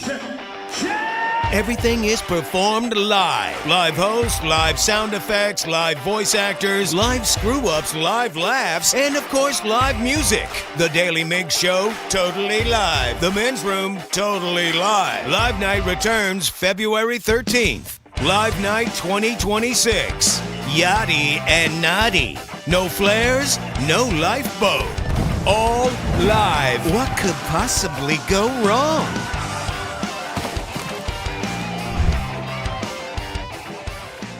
That over the last 50 years, the Seahawks have much better players individually than the Patriots. Not that the Patriots did not play well as a team, not that they did not have Tom Brady and Coach Belichick, but for the most part, there are some standout guys, but just not as many as you think. Okay. It's kind of shocking. Like, you can go like, all right, well, there's the quarterback, there's... But when you bring up the Patriots in their heyday, it's the coach and the quarterback. Not that, and right, they had the tight ends and all that, but when people bring up the Seahawks, it's never one player. You bring up Legion of Boom, it's like several people contributed to this, right? Exactly. Offensive line, several guys contributed. It's never just one person, with the exception of our boy Marshawn. Right. And there's a bunch of players that are not on that list that I could not believe. Like, even like a Randy Moss. I guess he was considered more of a Viking. He only played there for like a season, right? Yeah. Is that it? Just one? I think it was one. Maybe two, but I think it was just one. Yeah, because he didn't win a Super Bowl. They went to one, but I think he's on that team with the team that loses to the Giants first. Believe it or not, they do not have an elite receiver on that list. They didn't need to. They never have had one. They really have never had. They might have had one guy for a year or two. I mean, like, they had Deion Branch for a couple of years. So did the Seahawks. I mean, but there's really not a number. There's not a lot of big players on the list. Welker and... You had Welker, and you had, who's big boy? Julian Edelman. Or Edelman, too. Like, they're good receivers, but they never put up, like, crazy stats. Because they weren't stretching the field. They got you first downs, right? They just kept the ball in play. That's basically it. Gronk's probably the best offensive player. Outside of Tom Brady. Correct. Outside of Tom Brady, yes. No question. Your guess is as good as mine. A Super Bowl matchup coming up at 4:30 on the program. And today our question, what's the story that you will always tell about your pet? 206-803-ROCK. We go to, where do we go to? We go to Michigan. Michigan State Police just safely returned a loose miniature donkey to her farm in Oakland County. How big is a miniature donkey? A miniature donkey? I don't know. Probably the same size as a miniature horse. I mean, donkeys are smaller than horses. But donkeys are already smaller than horses, so I feel like a miniature donkey. Is that like a dog? Miniature donkey. And it does relate to the country music world. The donkey's name is Dolly Parton. But apparently, Dolly the donkey was in the mood for a late-night escape. That's when troopers were called in to help. Now, here's what the police said about the incident. Last night, troopers were dispatched to a home in Holly Township where Dolly Parton, no, not that Dolly Parton, Dolly the miniature donkey, had taken advantage of an open gate to her pasture. Troopers found Donkey Dolly strolling along a roadway and returned her home safely. Her owner said she escaped with another donkey named Henry. Oh, Henry. Yeah, throw Henry in there like it's his fault. Well, Henry wandered back on his own an hour later. Yeah, Henry just wanted to get out for a hot minute. Yeah, he went. He went out, checked stuff out, and came home. But Dolly needed a police escort to figure out how to get back. How tall do you think an average miniature? 2.5 to 3 feet. Very good, Miles. So miniature donkeys, they are small equines, typically measuring between 26 and 36 inches tall. Just so you know, maximum height. If you got a donkey and it's 36 and a half inches tall, not a miniature donkey. Must be 36 inches or less. Now, that little tiny ass Gary Coleman style donkey, how much do you think that bad boy weighs on average? Oh, 70 pounds, 65 pounds. 200 to 400 pounds. So they're thick. They're 3 feet tall and weigh up to 400 pounds, but they they say as little as 150, but they average 250 to 300 pounds. I think if I honestly, I think if I had any farm or acreage or anything like that, I'd have a donkey in a heartbeat. I would. That would probably be the first animal that I would get. I would say before I get anything, I'd have my dog. But other than that, I'm getting a donkey, man. I'm telling you, Pokey ruined me, and I'm telling you, you make friends with that donkey, you and that donkey are tight. Mm-hmm. I just want something that's going to eat all the grass, graze along, do the thing. Would you get goats? Maybe, depending on how they acted toward the donkey. Goats are bastards. I truly believe that, right? Like roosters are bastards by their nature. I feel like goats are bastards too. It depends on what kind of goat you get. If you get real goats with horns, 100% bastard. Yeah, because they got horns. Right, they'll try to like headbutt you all the time. Didn't Taryn have a goat that tried to like mess you up all the time or something? Yeah, it sucked. Whatever happened to Taryn's goats? I I don't know why she got rid of the last two, but that one that had the real horns was a complete pain in the butt. But he was always headbutting people. So I think finally when she was either she was pregnant or they have a kid, they were like, maybe we shouldn't have the headbutting jackass around. I think that's child-proofing your home at that point. What was the donkey's name? It was something nice. Was it like Doug or something? No. It was like Boo Boo or something. Something Boo-Boo. kind of, something you wouldn't think of. But yeah, like if you were, I was just like, I can't stand this thing. How many, like if you're there, say 3 hours, you're going to watch a football game, you're at Terrence's place, how many times did Boo Boo come over to try to headbutt your ass? I mean, if you were outside, it was constant. Really? Is it just free roaming? He was at that time. Okay. See, I would have it like in a I don't know, in a fenced area or something, right? Well, Yeah, if like it's a going to headbutt me, he's not a pet. Like, sorry, man, you're out, Boo Boo. But like I know another couple, and they have like smaller ones. Yeah. Like pygmy goats. Those goats are pretty nice. If you scream at them, do they faint? No, they're Those just are specifically fainting goats that do that. there's just certain things, and goats are weird. Is they eat everything. There's just certain things they won't eat. Like I noticed they don't eat carrots. I get it. Yeah, But Really? that would be eat the on Earth. number one thing I would think. Like, all right, if I'm going to go over to somebody's house and they get a goat, and I'm going to bring one treat, I would think to go and buy a carrot. that's what I thought too. And I it's like would no, too. the carrot. They just look at them. And that's pretty much universal among goats. I don't know if it's universal. I just know with Terrence goat. I was like, is that? She's like, no, they won't eat the carrot. They eat everything else. Any kind of trash fruit. I know cats rind. do not like carrots or vegetables of any kind for the most part. I don't blame them. Yeah. Someone sent us a video today. It just said, reminds me of Thrill. So I click on this thing, and there's a Black Panther. I assume that was the start. But after that, they're trying to feed. And when you mean a Black Panther, you mean an actual panther. The actual animal. Not yes. a guy from Oakland. Not a guy from Oakland, nor am I the superhero, but they were trying to feed this actual panther a carrot. And it had nothing to do with it. Kept turning its head, growling. I'm like, yeah, that's me. Told her that's my spirit animal right there. I would not want a Black Panther as a pet after seeing the size of that thing. No. I mean, no big cats, I cannot man. believe that thing is domesticated. Oh, only white panthers, huh? Yeah, for Well, miles. just, I mean, anything that's just. But is it domesticated or do you call it a pet? Well, right? Because people have like pet tigers. And they go, well, it's domesticated. I'm like, it's not. It just doesn't construe you as a threat. Like, there is no point that I'm worried about my dog attacking or trying to kill me. No matter what we're doing. And it seems like with the big cats, if you quote unquote play wrong or it misinterprets something, right, it kind of rips you apart. My dog, if it misinterprets something, it just sits down and looks at me. I'm okay with that. Yeah. My cat, Senior Larry, was huge. I mean, he was huge. But I would let him out in the backyard because he really didn't jump up on the fence too much or anything to freak me out. But a raccoon came up the fence one day when I was out there in the backyard with Larry. And I've never seen that cat. I mean, only one time did this cat do this. It leapt, grabbed onto the fence, got on top of the fence, and just hissed that thing down. I mean, he was going off. I was like, damn, Larry. You're tougher than I thought. Well, it's weird, man. Cats kind of rule. My neighbor has an outdoor cat. And like my dog will bark at anything, will not bark at this cat because there's something about the cat's face, and I can read it too, that says F around and find the F out. And this cat just sits there, can be 2 inches away. My dog will do nothing, right? Self-preservation. But every once in a while, when I'm outside smoking, I'll see the cat kind of prowling through the neighborhood. There's not an animal there that will mess with it. And there's a couple rats there, some big-ass raccoon. Even the coyotes are around, and like they just, and this cat even walks with swagger. I swear to God, I cannot explain it, but when this cat walks, right, and I'll like take a drag of my cigarette, so stop for a second, look at me, and it's just kind of a, hey, what's going on? We've known each other for like 10 years now. That cat is the boss. There is very little doubt about that. They say a routine dog walk turned wild for one Florida woman when she found herself wrestling an alligator to save her puppy from the jaws of death.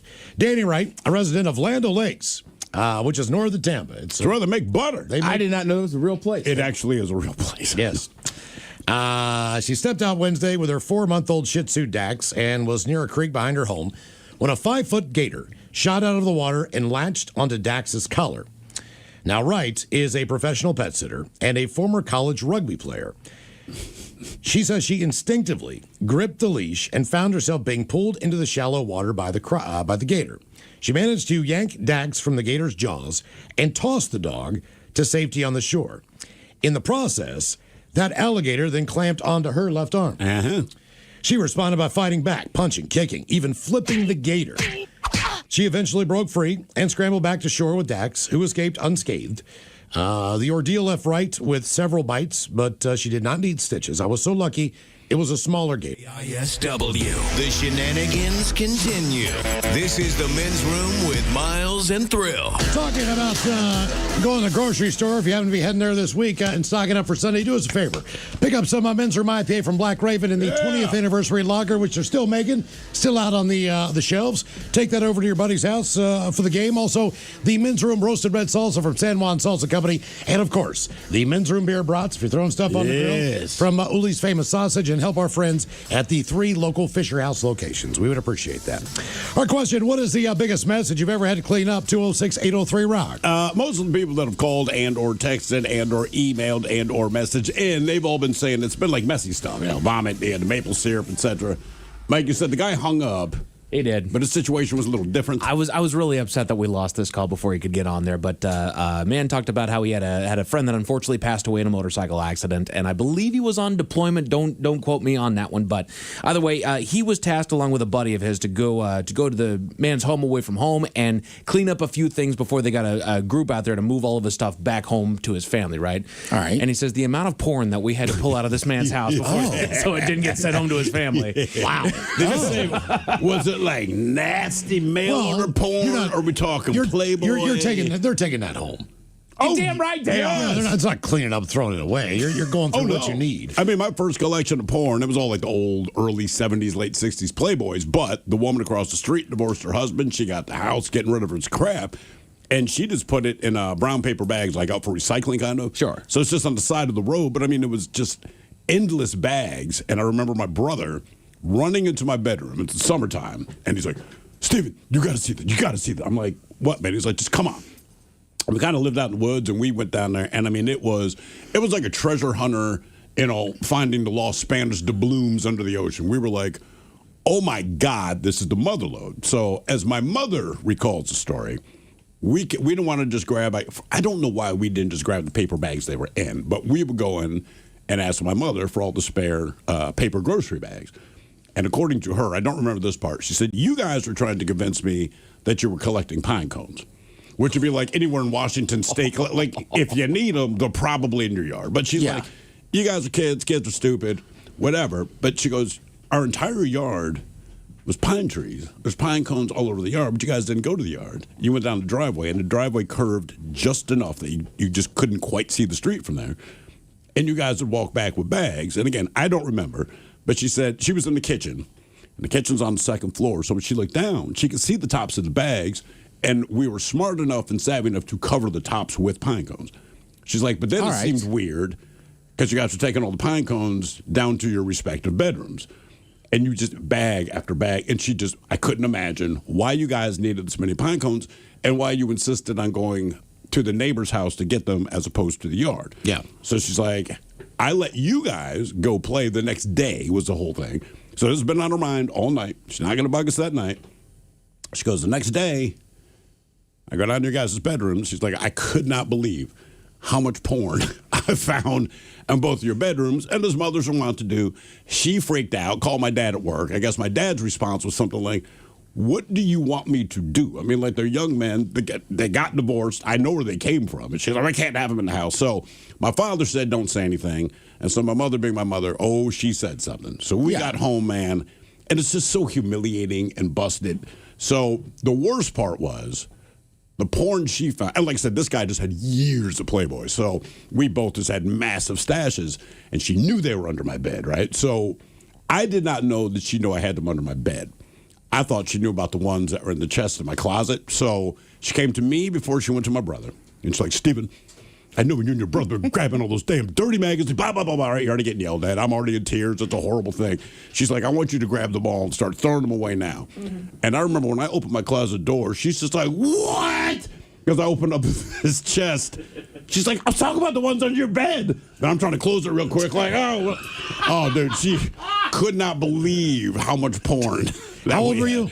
Man, I was probably 10 or 11, maybe, right around that age. But yeah, I thought she meant the stuff in my closet. She had seen the stuff under my bed. Well, your brother was almost legal to own it. He was, but Mom doesn't want to. And I think it's just the thing of, my little boy. And it's like, dude, he's 15 years old. You know what I mean? He's already been waxing the carrot for years. This just gives him the fodder to do it. But it was the first time that we actually owned porn, because porn was so hard to come by back then. It wasn't online. There was no internet. What is the biggest mess you've ever had to clean up? 206-803-ROCK. Yeah, you got to hide it. That might be the biggest mess I had to clean up as a child. Yeah, honestly, you'd spill stuff here and there, but nothing it was just such a massive undertaking. It took like 45 minutes to clear my room of pornography. And there is nothing discreet about those things. There was a handful of times that we found some pornography in the cars that I was cleaning up at the detail shop. Sure. And they don't hide the ball at all. No. It's right out there in the open. It really is, man. So from time to time you catch somebody trying to sneak one of those magazines off. It's like, I know what he's grabbing. Yeah. Did you the black bag. You had to, man. They might have made their way into my backpack. I mean, my thing, you flipped through the different ones. I take the one I liked most. Yeah. The thing that always crushed me is that there was DVD cases. But the porn wasn't in it? Correct. They just grabbed the disc and run. Like, hey, take the doggone cover with you. You were so disappointed, weren't you? I looked like such a little sad kid so many times, cracking open one of these DVD cases like, doggone it. Yeah, I was just saying. I was thrilled, though. My mom just found a Playboy once and threw it out. I stole it out of the trash the next morning. A Playboy? A Playboy. A Playboy. Yeah. Correct. Did she say anything to her, or did she just make it disappear? No, they were just, literally, she found it in my dad's stuff. Oh, okay. So she threw it out. There was like a big commotion. Yeah. I did enough to figure out where it was. Uh-huh. Yeah. And then, like that night, I was like, does the trash need to go out? And then I stole it, took it to school, and then we hid it like in the bushes or something. It took turns reading it. Yes, reading for the articles, of course. Hello, Aiden. Welcome to the men's room. What's up, you guys? How are you? Hey, my story has a little bit to do with what your question was yesterday, but let me set the stage here. So basically, my family and I, we were having dinner one night. We got a hamburger pizza from Papa Murphy's, and we were cooking it up. It came out the oven. It was super hot. Put it on the counter, and when we were sitting there, and from the kitchen, we hear just a weird crash. We're like, what the heck was that? So go walking over there, and about my dog had 30 seconds to chow down this food. And he annihilated it. Half of it was gone. And it's so funny because when he saw me, he just kept eating faster and faster and faster. I'm like, oh my God. So I grab him by the collar, throw him outside. Anyway, fast forward to the next day. I come home from school, and dude, when I walked into my house, it was like getting smacked in the face with crap, dog crap. And I'm like, what the heck is that smell? So I walk over to my dog's kennel, and no one's home. And I'm like, what is that? So I walk over to my dog's kennel, and dude, there is just poop everywhere. It was terrible, dude. And so yeah, dude, when I walked in, it looked like a murder scene. It was like the Texas Chainsaw Massacre of poop. Bro, it was like painted on there. If you had a bucket full of poop, it wouldn't have been enough paint. Now, did you have to clean it up, or did you do what I would have done at that age? Been like, oh, I didn't know, man. I stayed late after school. So it was my dog. So I sent a picture of my mom, and I let her know, like, hey, this happened, and she was like, "What a great picture to send your mom." Yeah, right. Yeah, she was like, well, it's your dog. So, but this is the worst part, man, is that she was, or not she, his kennel was in the laundry room, and it was covered all over the washer machine, all the clean towels and clean laundry that was there. It was on him. It was on his kennel, dude. I'm telling you, it was everywhere. Yeah. And all you do typically is put newspaper down back then. Mm-hmm. You know, like as the base. Right? So you got to roll that crap up, man. Yeah. I remember when I had my puppy, Sunshine. God, that sucked. I don't think I was capable of rolling it up. I mean, it was liquid. It was. I felt bad for him too because it must have happened earlier in the day because it was like really dry. Not really dry, but you know, it was hard to clean up. It was definitely stuck to the walls, and dude, it was bad. It took me it pretty much took me all day, and I needed my mom's help because, dude, I couldn't keep it together. Were you like throwing up and stuff? I was trying not to. I was gagging. Dude, it was so bad. It was probably all over the dog too. The dog probably needed a bath as well. Why is it that dogs universally, if they have diarrhea, will not stay in one place?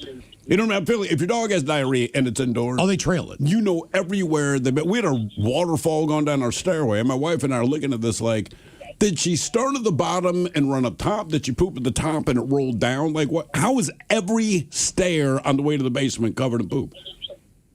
It's like they just sometimes it's like your dog's not an idiot. Like they understand. Are you stuff. sure? That's what I'm saying. But then stuff like that, it's like, God, you're dumb. Right, like diarrhea. Like if they poop in the house, right? There's an accident. Like it's just a piece of poop. It is there. You go like, all right. Diarrhea. It's like, why did you run all over the house? Why did you run onto the bed? Why did you run onto the sofa? Why did you run through the kitchen twice? Why is it on the dining room chair? Like, why couldn't you just do it in one place, man? It's like they're surprised. Dogs do have that weird thing. Yeah. A lot of times, if my dog has like a weird stomach, and I don't know what she's eating, and I don't know if it's a piece of grass or whatever, but like normally she'll poop outside, you pick it up, off you go. If it's like a weird poop, like she keeps looking back at her ass and then seems startled every time she sees her ass and moves another 3 feet. Yeah. Right? So just like, what are you doing? Just can you stay in one place, man? Right. God, why are you scared of your ass? It's yours. What is the biggest mess you've ever had to clean up? 206-803-ROCK. Hello, Levi. Welcome to the men's room. Hola. Hola. Hey, first-time caller. Love the show. Well, thank you, man. Appreciate it, man. Can't stop your Playboy story, but shout out to LaToya Jackson. Oh, I had that issue, man. All right. Oh, that was huge. Yeah. Vanity was huge. There was a couple issues where it was a must-have. Yeah, so newly married back in 98, and ex-wife and I at the time going to our first shopping trip for groceries. And so we go to Costco because that's where our parents went when they went shopping. And we needed just all the basic stuff. I mean, we needed sugar, flour. I mean, you name it, we needed everything. So they had two options for sugar. It was 2 10-pound bags or a 25-pound bag. And the 25-pound bag was just so much cheaper in bulk, so we got that, get it home. And we're getting ready to empty it into containers. I ripped the rope twine off to open it up and turn around to go grab the container, and I hear thump. And I turn around, and there's 25 pounds of sugar on the carpet. Oh, man. Yeah. So we, being young, newly married and dumb, we didn't know any better, so we thought a good idea to clean it up would be the vacuum cleaner, and that was a bad idea. Because it gets so hot, does it turn liquidish? Yeah, it kind of made a squealing sound, freaked the heck out of us, and that was about that. We turned that thing off and then had to just scoop it up.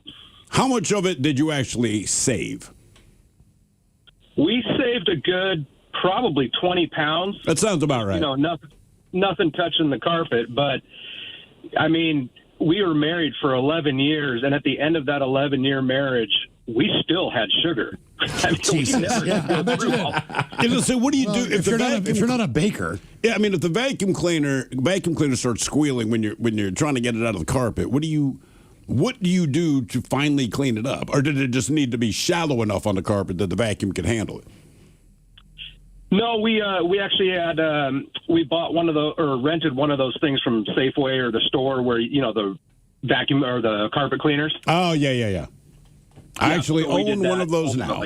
Mm-hmm. I do, and listen, it's I don't need it so much now because we have all hard surfaces. But before we did, the house we bought is wall-to-wall carpeting, right? And between the dog and having kids, little kids, it got to the point where I'm like, look, we're spending the money to get one of these because I'm not comfortable in my home. It looks like someone came in here and died, but they died everywhere. I mean, they're just stains. Kids spill everything. Dogs, for whatever reason, I mean, they just like there's a poop stain.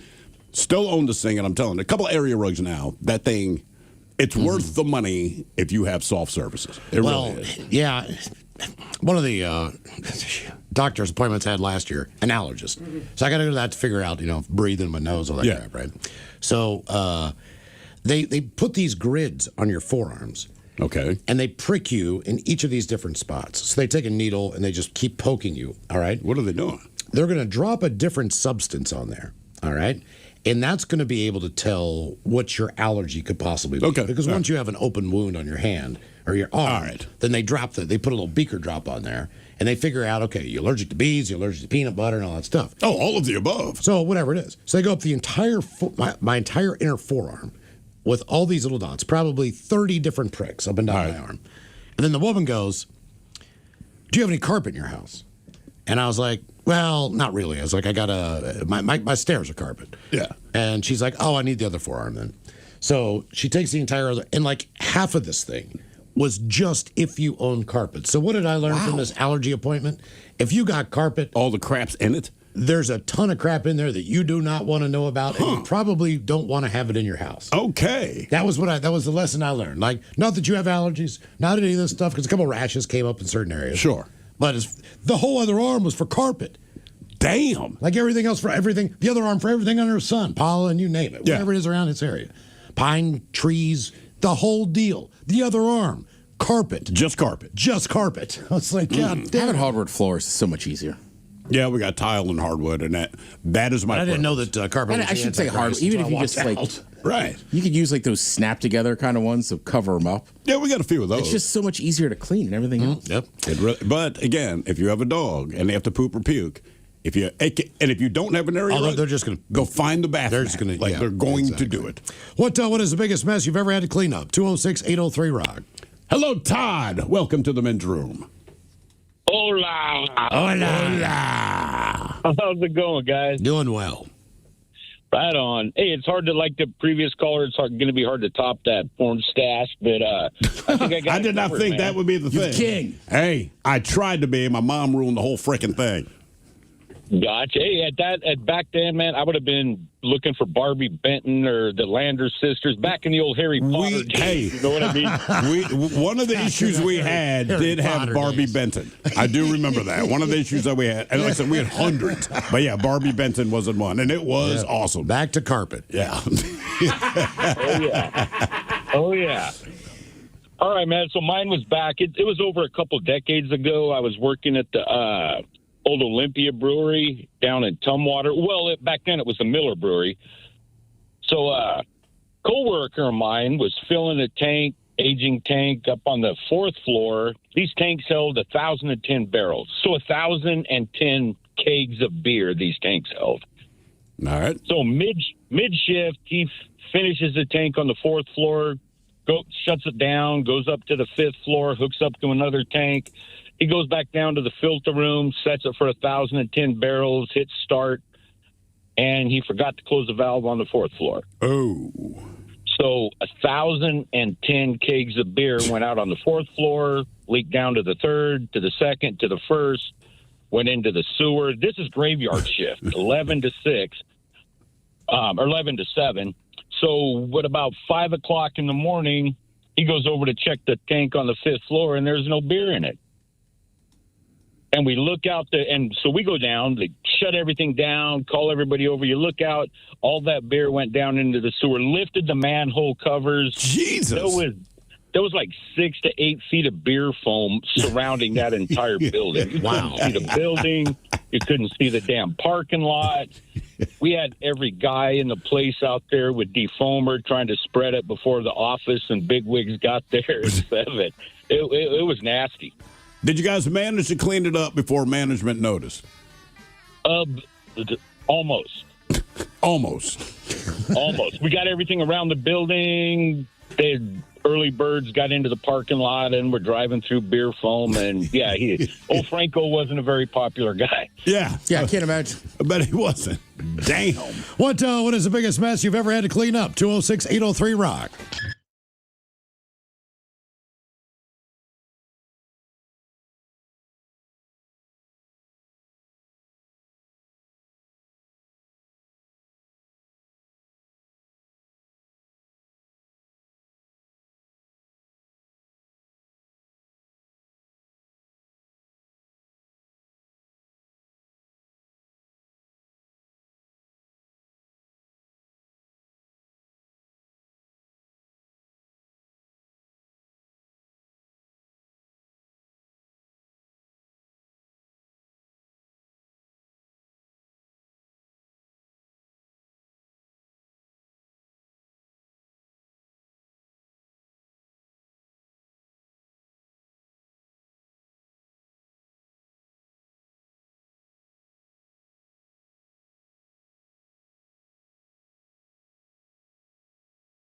was a smaller gator. Paramedics did treat her at the scene, giving her a tetanus shot, some antibiotics.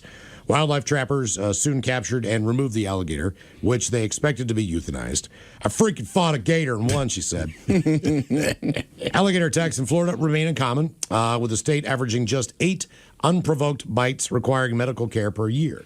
That still seems Are they sure? That still seems like a pretty good number. I mean, the idea of being just the possibility of getting bit by an alligator, but you don't realize how far those things travel north and where they're living now. So with the change of temperatures globally, it used to be the kind of Georgia was the cutoff. Oh, yeah. You might find some in southern Alabama or southern Mississippi, definitely Louisiana. Sure. But now they are moving as far north as lower North Carolina.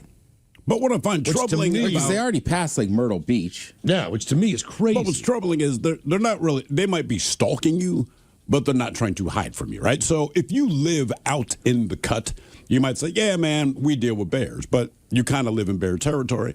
Interesting, you have bear spray, or you put a little bell on because you're going to. Gator, you wear the bell, they're like, that is a dinner bell. They do not care. Yeah. And these are not people that live out in the cut. I almost guarantee you she lives in a very well-developed neighborhood.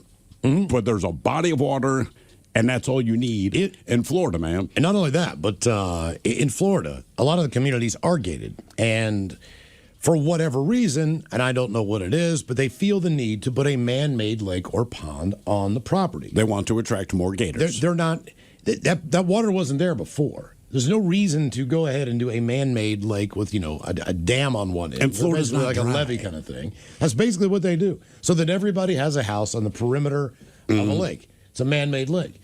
Then what happens? You need to put this netting up around your house. Right. But that doesn't change the fact that, look, that alligator might not be in your pool. If you've seen the videos, they come up to your front door. Yeah. They'll knock on your door. They'll ring your doorbell.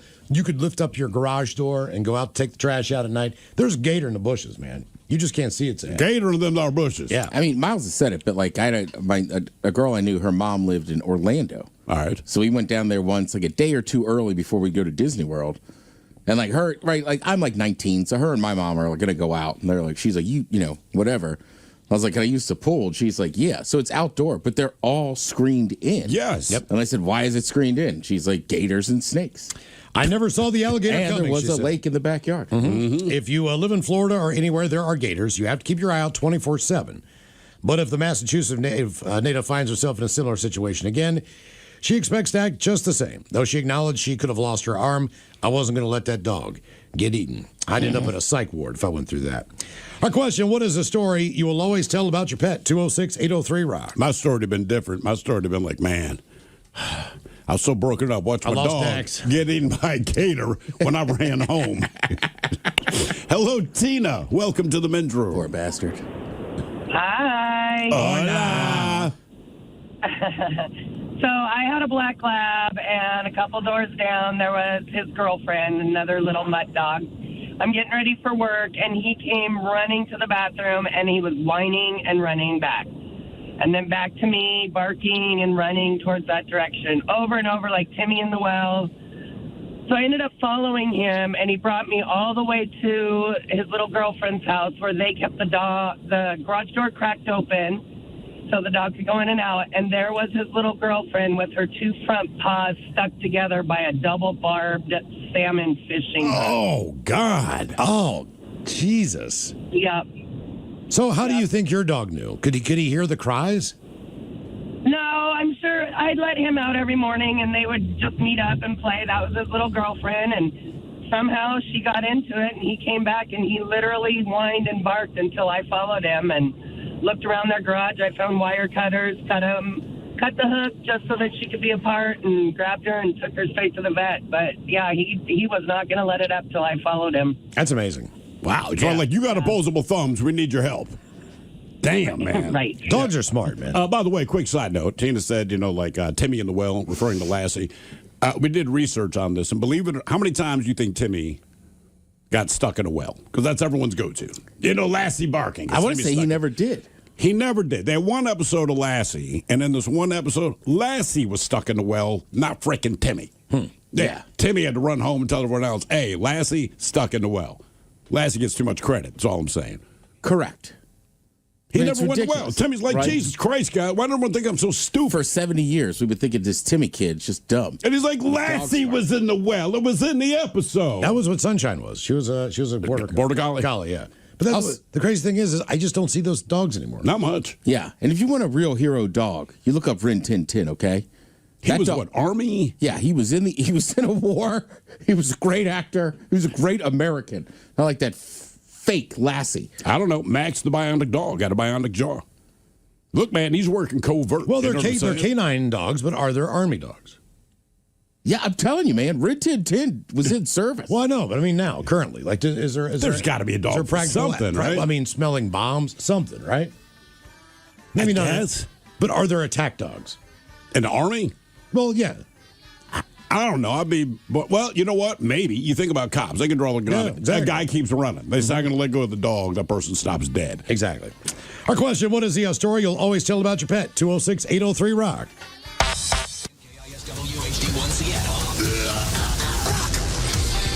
Always live on the free Odyssey app. From the Pinky's Plumbing Studio, you're in the men's room. Text the guys at 206-803-ROCK. Here's a weird one for you. Wildlife officials say a lizard in the blizzard has been rescued after a man discovered the large cold-blooded reptile buried in the snow in Rhode Island. I wonder, he must have been shoveling or something, because I Googled these things. They're basically white and black. They would kind of disappear in the snow. Somehow, that thing survived the frigid temperatures. According to the New England Wildlife Center, Providence man spotted the tegu lizard from his driveway. The reptile was quickly brought indoors. He wrapped him up in a T-shirt to help conserve heat. I think it was like a rock T-shirt. For some reason, I picture like Nirvana. Yes. E.T. Reptiles, a reptile store based in Rhode Island, agreed to pick up the tegu and take it to an animal hospital. I believe I'm saying that right. Their veterinarians found him to be extremely weak, underweight, and not moving well. The tongue had also suffered frostbite and muscle weakness due to prolonged exposure to the cold. A circumstance, they say, that leads to a cell failure in cold-blooded animals and low temperatures. A small portion of the tongue was amputated to help with its recovery. He is now resting comfortably and finally warm, which makes all the difference. We'll be rooting for a good outcome, and we'll share updates as we have them. Center says it's unknown if the lizard escaped on its own from wherever it was being kept or was abandoned. The black and white lizards are native to South America and have become popular in the pet trade. They've also become known as an invasive species in certain states, like Florida, as more owners who intended to keep them as pets have now abandoned them into the wild, and they can grow up to 4 feet long. That's what I wanted to know, yeah. They are invasive in Florida. And did you guys see the stories and the videos out today? Because Florida's going through one of the biggest cold snaps they've had in years. Oh, yeah, for sure. Correct. But people are just going and picking these damn things up. Oh, the iguanas? They're frozen stiff. Oh, yeah. They are frozen stiff, and they're picking them up, and then they're just dumping them in the trash. They're throwing the iguanas in the trash. They're taking them to a place where they're disposing of these things. All right. I mean, are they dead, or do they do their cold-blooded hibernation Both. thing? But there are so many of them that they say, look, and the damage they do is enough to just like say, all right, man, just bring them in. We'll get rid of these damn things. So there is like a Pet Solutions place that you... But they're not pets there. I mean, I'm sure you can have them as a pet. Sure. But that's not the ones they're picking up. Our question, what is the story you'll always tell about a pet? 206-803-ROCK. Hola, Josh. Welcome to the men's room. Hola, gentlemen. Hola. How you guys been? Doing good, man. Thank you, brother. How you? This Graffiti, Josh? Yeah, Blood. How you doing? Oh, hey, man. What up, Josh? Yeah.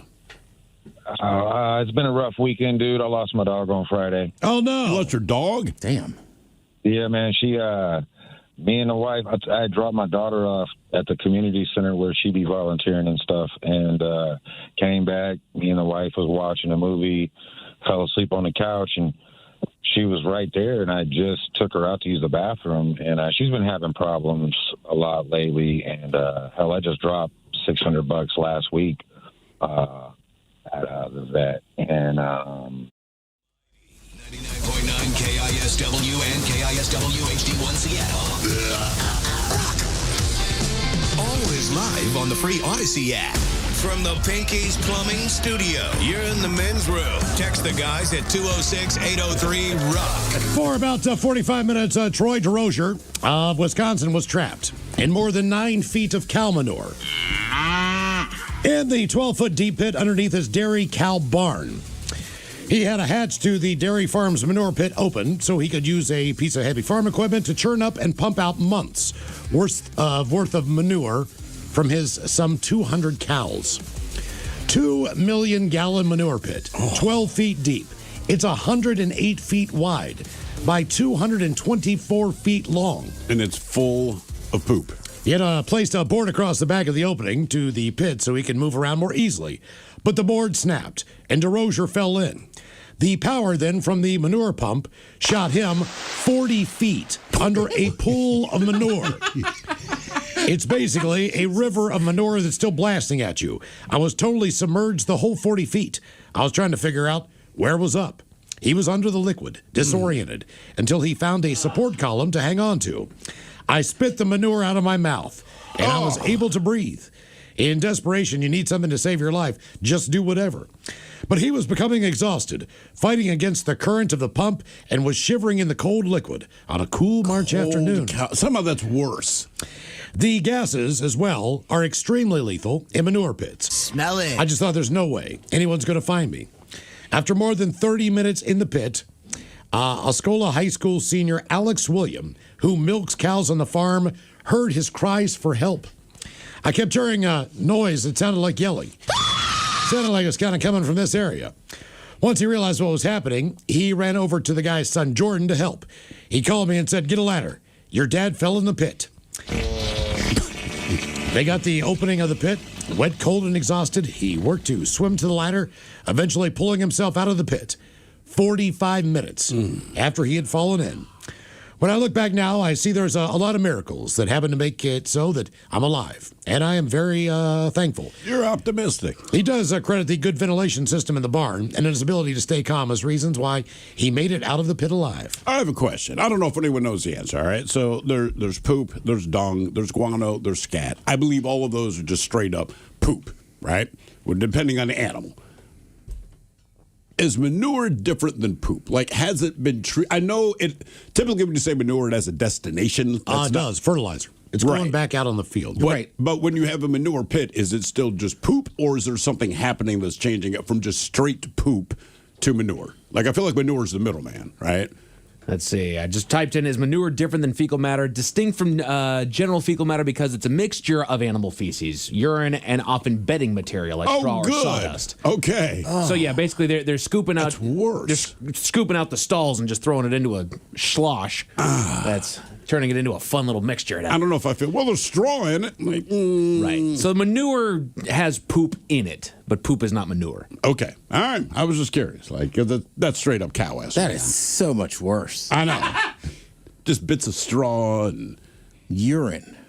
Yeah, because pee to me smells worse than poop. It just does. Right? It can. It can.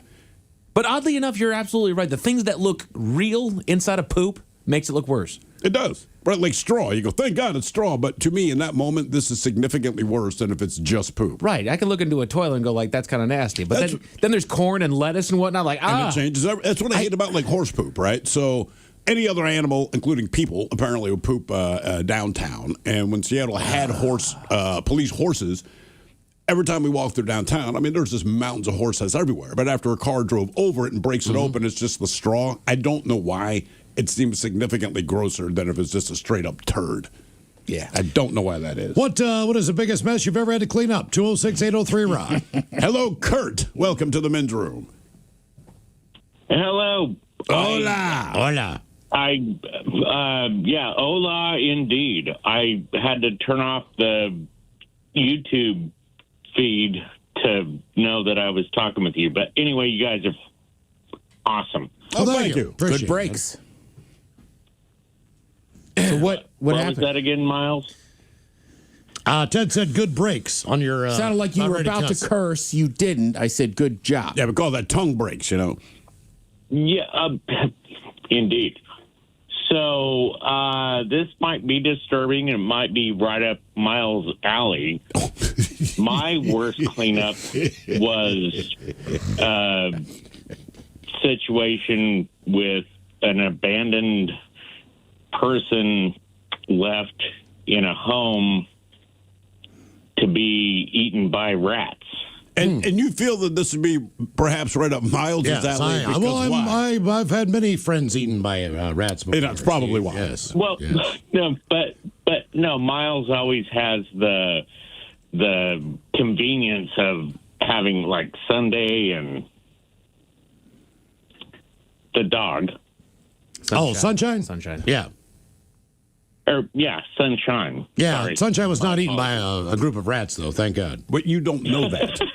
You don't know But, so the worst cleanup I ever had to do was in pest control. And it kind of looked like a crime scene at the time.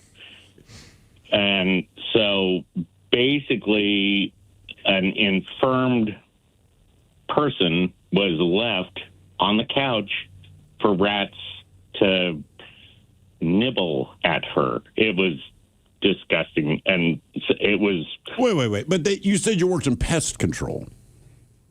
Yeah. So they that noticed was- that there's rats, but they did not notice the person that the rats were eating. Well, okay, so here's the thing. I have my own pest control company now, so I'm relating how things went 20 years ago. I just feel like if I notice that there's rats eating a corpse, like my first call would be to the corpse people. Yeah. Then get around. Well, to be honest with you, we do have a staff member here who went through a similar situation with a deceased neighbor. I don't know that there were any vermits that were eating on the body. No, as far as we know, no. But they could not find. This person was just unaccountable for. But all the doors were locked to the house. Right. People had not seen him in a while, and I think Castle got a ladder and climbed up on the side of the house to look down to see if he could see anything inside the house.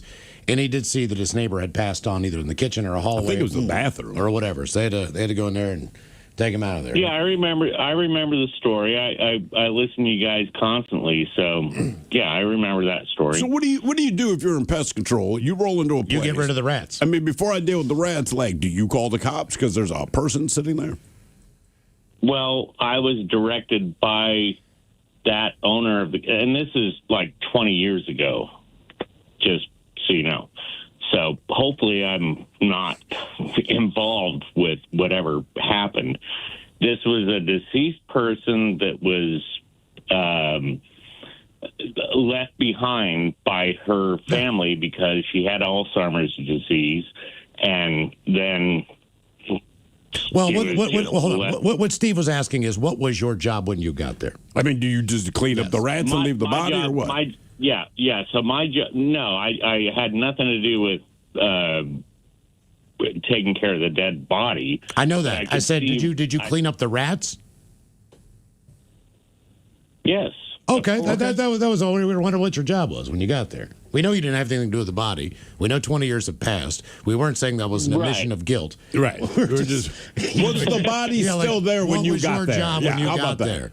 Was the body still there when you showed up? The body was not still there, but I could see the remnants of the body with the blood stains and where the so the rats were in the record player. And I know that. Of course they were. They're playing round and round. You know you really want to lay it down. I love how you're injecting humor into this, but it was disgusting. Well, I believe it. Look, so don't worry. It's not on the couch. I could see with my own eyes. It's like, oh, this is where the rats actually did their job on that person. And then I had to get further details that it was a situation where all of the family had already relegated her to death and just left her to rot in the home. It was... Well, that's good, because that way you're not a wanted man then. It was somebody else's. More rat jokes. I see what you did there. Yes, I did. Well, that was a long road, man. Man, I'm glad I could relate to that. There was already one. I'm glad you got singled out for that. Yeah. It's right up my alley, man. And then you kept making jokes, man. The guy's telling you about a tough time. I know, man. That's right. Sorry. And he had nothing to do with that. He was just there to clean it up. But see, the more he said it, the less I believed him. Yeah. I never would have assumed that he had anything to do with the dead body. But I had nothing to do with that, man. He kept telling us it was 20 years. I think there was kind of a lack of communication going on. I just couldn't understand what he was more saying. rat jokes. He's fine. More rat jokes. I'm with Thrill, though. I love he was like, oh, Montgomery, this one's for you, buddy. This one's for you, man. You can relate. You'll find the humor in this. Sure you will. What's the biggest mess you've ever had to clean up? 206-803-ROCK. Holy Christ almighty. I credit to him. If I was an exterminator and came in and saw that, like, I don't know. Yeah, I mean, look, it would disturb me. There's no doubt it's still about it. It was 20 years ago. I'm just saying at no point initially did I think he even might have something to do with it. The more he kept saying, I have nothing to do with it. Trust me, I didn't kill her. I didn't kill her. Sure. It's like our movers. I didn't kill her, but my wife's dead. Yeah, no. Still haven't found the body. They keep talking to me, though. Keep asking me questions. Now, that guy straight up murdered his wife. Yeah, he did. That dude. What's the biggest mess you've ever had to clean up? 206-803-ROCK. And this guy who's basically, he doesn't realize he's admitting that he killed his wife. There's a common mover that Miles and I used one day apart. And Miles is like, hey, man, I think this dude's a murderer. I'm like, come on, man. I'm fine.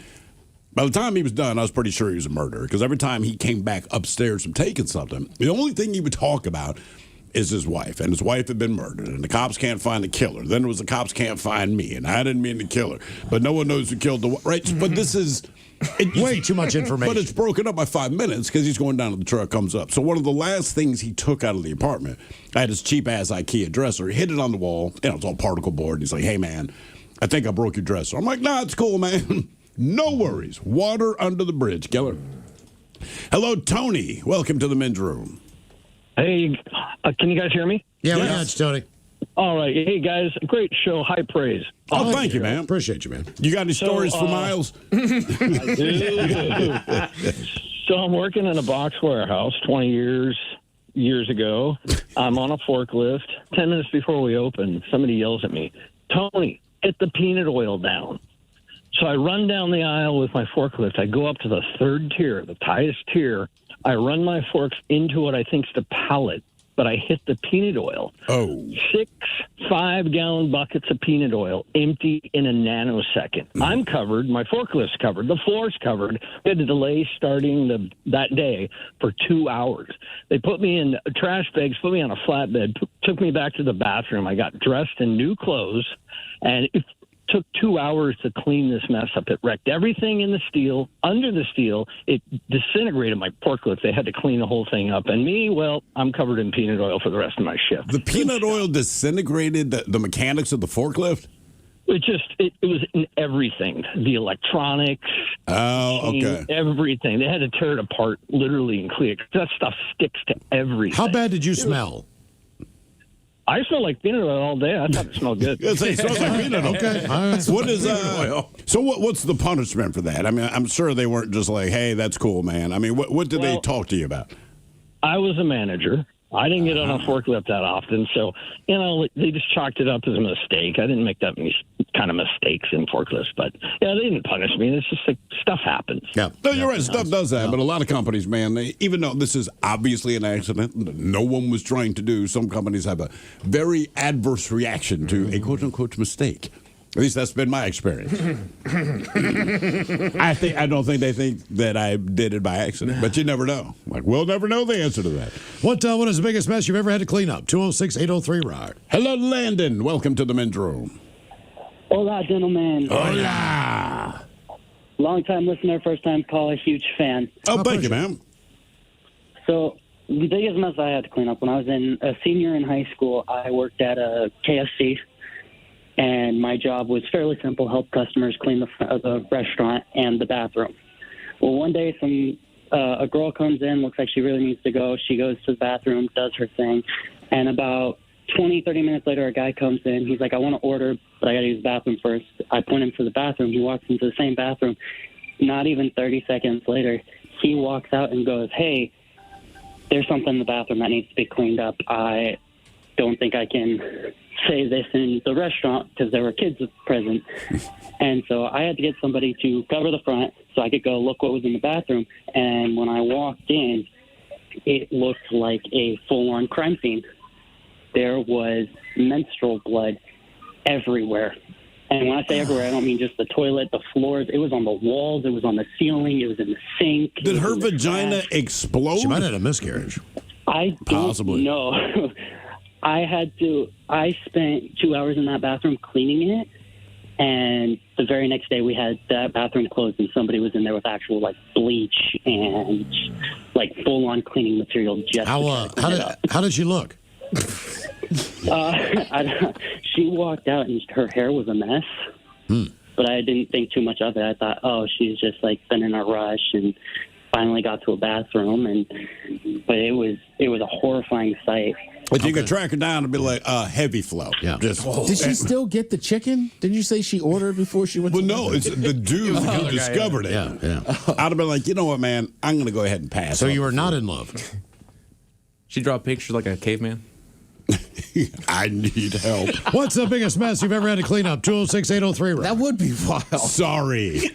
God, can you imagine if you ordered chicken, went in there, did that, and then came out and was like, "Is my chicken ready?"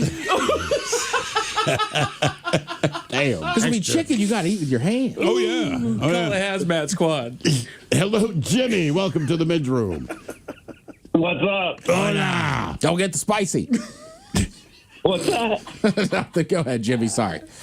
Okay, so I was in my younger years when I was young and dumb. I was working over at Ace Hardware, and I was training our new hire on the paint machine and how to mix paint.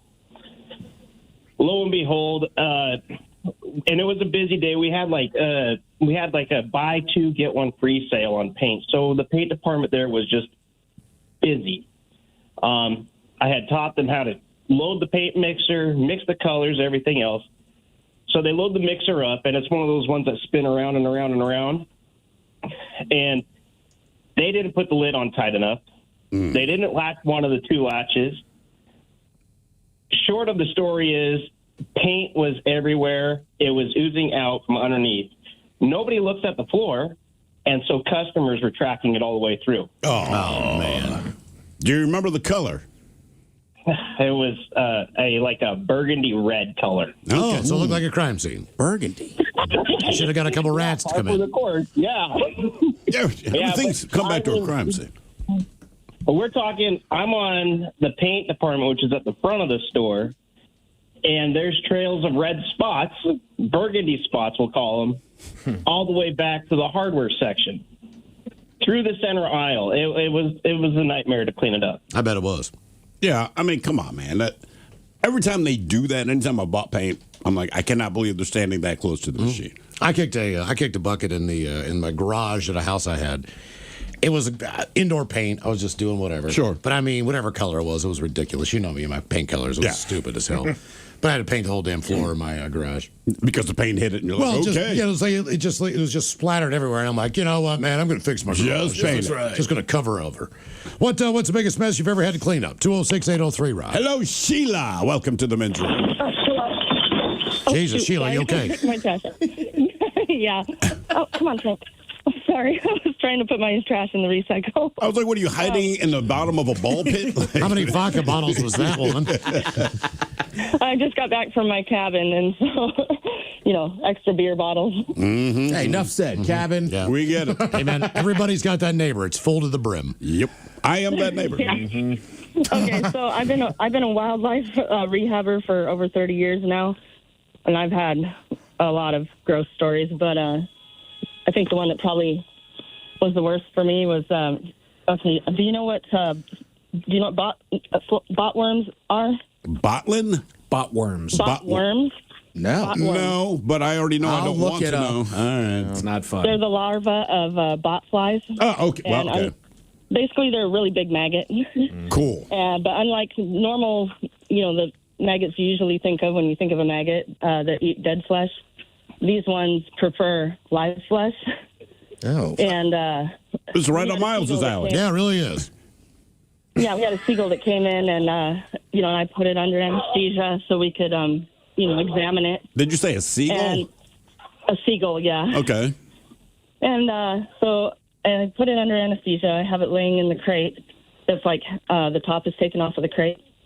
And I look over because I notice movement out of my peripheral, and I see the seagull is undulating, and it's knocked out. And I went and got the director, and I said, Shirley, that bird's undulating. And she came back to look, and she says, what the hell? Pick it up. I picked up this seagull, and I am not joking when I tell you hundreds of bot worms fell out of this thing. Nope. No. Why do you want to save a seagull? Who cares? I mean, I hate to be that guy, but they're everywhere. Well, it's not. It didn't ask to be a seagull. I mean, everything's entitled to the life that's living. Okay, answer this question my job. for us. Miles and I were talking about birds earlier because that's what we do. We both agreed that turkeys are very stupid. Crows are very smart. Then we went outside and we saw seagulls. And my bird rate, are you sure? This is a C-minus student easy. That's what I said. The seagull gets like, hilarious. They're stupid. Seagulls are hilarious birds. They have so much personality. Really? All right. Okay. I would take your word for it, man. I don't know. I was like, that's like a C They student. see a piece of food, they all scream at it. Still to come, Taryn Daly, Steve Mix from the Daily Mix Morning Show. Joining us, we'll sit and spin 10 songs that are as old as the Seahawks. And we got your emails coming up next in the men's room at KISW.com.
From coast to coast and around the world.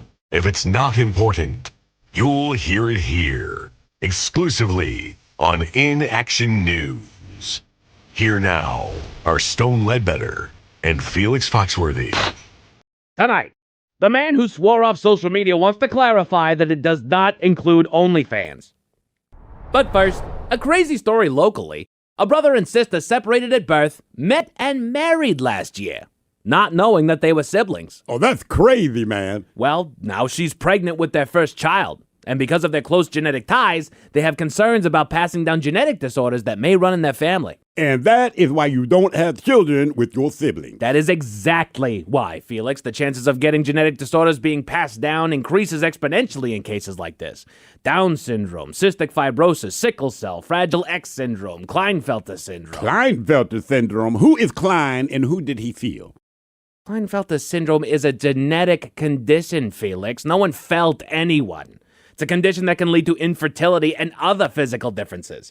There's also Turner syndrome, hemophilia, congenital heart defects, even Alzheimer's. The list just goes on and on.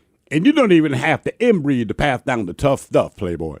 Are there any genetic disorders in your family? My family? Yes, are there any particular genetic disorders in your family? Oh, yeah, man. Stab liver is a problem in my family. Stab liver? I've never heard of stab liver. Yeah, man. Stab liver. It's what killed my Uncle Benny. I'm sorry to hear that, but what is it? What is stab liver? He was stabbed in the liver.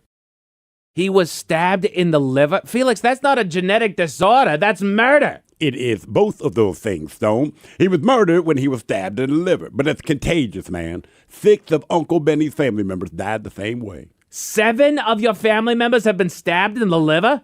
What? No, man. 27 family members have been stabbed in the liver. Only 7 of them died. 27 of your family members have been stabbed in the liver specifically. That is what I'm telling you, man. 27 in the liver, 16 stabbed in the kidney, 11 in the lung, 4 in the head, and 1 in the butt. No, 2 in the butt. No, wait. 3 been stabbed in the butt. Forgot about my cousin Lester. You're telling me that 27 plus 16, 4, 11. You're telling me that 59 members of your family have been stabbed? With knives, yeah. My family also been stabbed with forks, needles, shanks, spoons. How do you stab someone with a spoon? Now, those are my cousin Nick's last words. He said, man, how you gonna stab someone with a spoon? Then he was stabbed by a spoon, Playboy. Wait, why does your family get stabbed so much, Felix? That's ridiculous. Well, that's why the condition is called stab liver, man. My family gets stabbed a lot, Playboy. Mostly in the liver, but always stabbed. The doctors say the Foxworthy family has a contagion that makes people want to stab us. I'll admit there have been times that I've wanted to stab you. Yeah, man, but it ain't me. It's you. I don't think that's how it works. My family's genetic disorder is reincarnation. Reincarnation? Yeah, my family keeps coming back. Bonnie, you're saying that your family keeps reincarnating? A family member dies, but then they come back as someone or something else? Yeah, reincarnation. Okay, Bonnie, I don't think reincarnation is a genetic disorder. It's a belief. Well, I believe it because it keeps happening. I'm my own great-grandmother. You are your own great-grandmother? Yeah, can you believe that? No, I cannot. Let's go to break. We will be back next hour. And I'll be back every generation. Oh, hi. Congratulations for being you. You have one job. Go and subscribe to the YouTube channel and social media pages at In Action News. I did it slowly for you.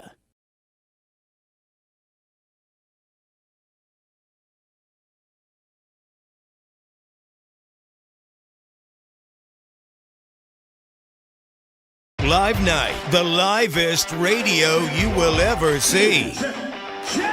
Everything is performed live. Live hosts, live sound effects, live voice actors, live screw-ups, live laughs, and of course, live music. The Daily Mix Show, totally live. The Men's Room, totally live. Live Night returns February 13th. Live Night 2026. Yachty and Naughty. No flares, no lifeboat. All live. What could possibly go wrong?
Turn to the men's room with Miles and Thrill. All right, still to come in minutes. Taryn Daly, Steve Mix from the Daily Mix Morning Show joining us. We're going to sit and spin. We've got 10 songs as old as your Seattle Seahawks, which would be 50 years old.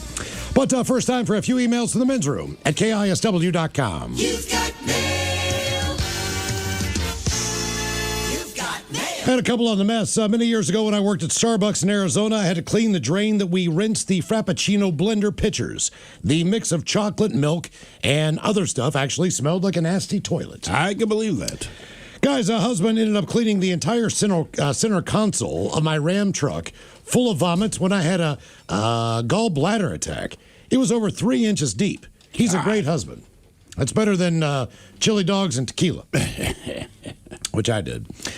The day we pulled our carpet up was the day we would no longer have carpets, and we went hardwood. It was black and disgusting. And you know where the dog was? Where you walked all the time, the spots that I would lay on the floor, not realizing I'm basically laying in pee. Oh, yeah, for sure, man. Worst thing I ever had to clean up was a blowout to my son's diaper when I was shopping. It was back to front. Had to figure out how to change in the men's room at the mall with no changing table. The sink, man. Like, sorry, that's just how it's going to go. Couple more. I had an entire shelf of motor oil collapse and break open. That stuff fights against being mopped. What Yes, else it we does. got? Worked in a dog grooming service for about 18 years now. Sometime around 2014, my salon was offered free grooms to rescue groups. One group brought in a very large Bernese mountain dog. Yeah. They mentioned she was somewhat lethargic and chalked it up to her just being shy. Long story short, said pup ended up having a horrific intestinal worm problem, and she violently excreted during her blow dry. We used high-velocity blow dryers, so wind combined with bloody warm feces and a catastrophic mess all over the bathroom, all over the bathing room. Due to an unfortunate high turnover rate of employees, none of them could stomach it, and me being the longest tenured employee, I was tasked with cleaning said mess from both the room and the dog. The walls were textured, and I had to scoop, scrub, and eventually convince the owner the only way to fully clean everything was to pressure wash the entire room. I shaved a poop chute on the dog and combed out the rest of the worms so she would look pretty in her adoption photos. Nothing is ever free. That from the Ninja Groomer. Ew, man. That sounds horrific. Yes. Okay, let's see here. Time for a birthday or two from the men's, brought to you by Men's Room Roasted Red Salsa from San Juan Salsa Company. Dip responsibly. Yeah, we only got one birthday. Let's see here. It says, Ola Bachella's longtime listener and fan since The Buzz. My husband, Huck, turned 62 today. Huck, what the? Instead of retiring, we are raising 2 and a 4-year-old grandchild. Can the Dirty Germans give him a shout-out, a little encouragement, and some dad jokes? That from his spacey wife of 37 years. Yeah, tonight when your wife comes home, drop your pants and say, hey, want a Huck? Yeah, so be surprised what comes out of her. Yeah. No. Or some other place that doesn't speak. Show her your huckleberries. Okay, a couple dad jokes.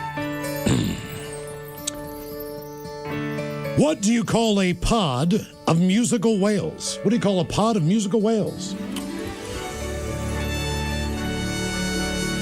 I don't know. An orchestra. It's right there. It is right frickin' there. How do you steal a coat? How do you steal a coat? jack it. You jack it. Jacket. Here's some geeky ones. Guys, I saw a snake that was 3.14 inches long. It was a python? It was a python. Why couldn't the jalapeno practice archery? Because he doesn't have an arrow? It doesn't have an arrow. All right, Ted. How many whales are there in the ocean, Ted? How many whales are in the ocean? Thousands. All of them. And?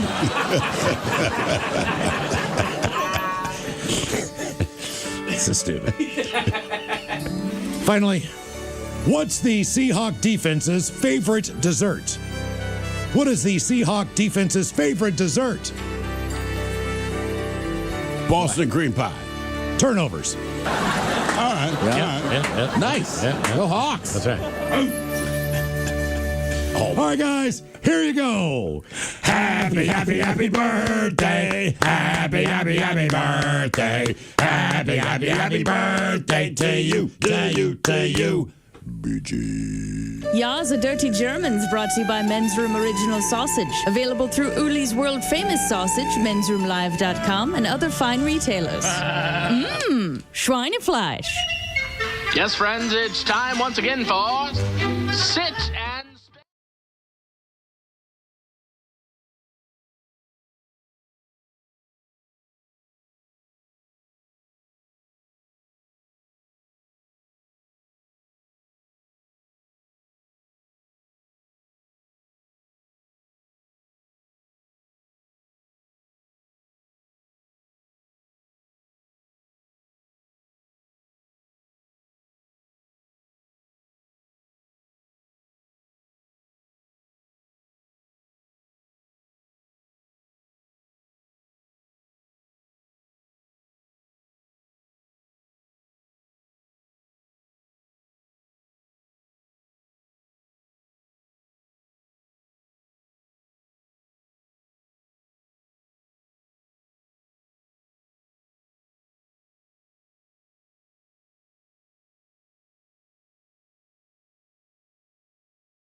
from coast to coast and around the world.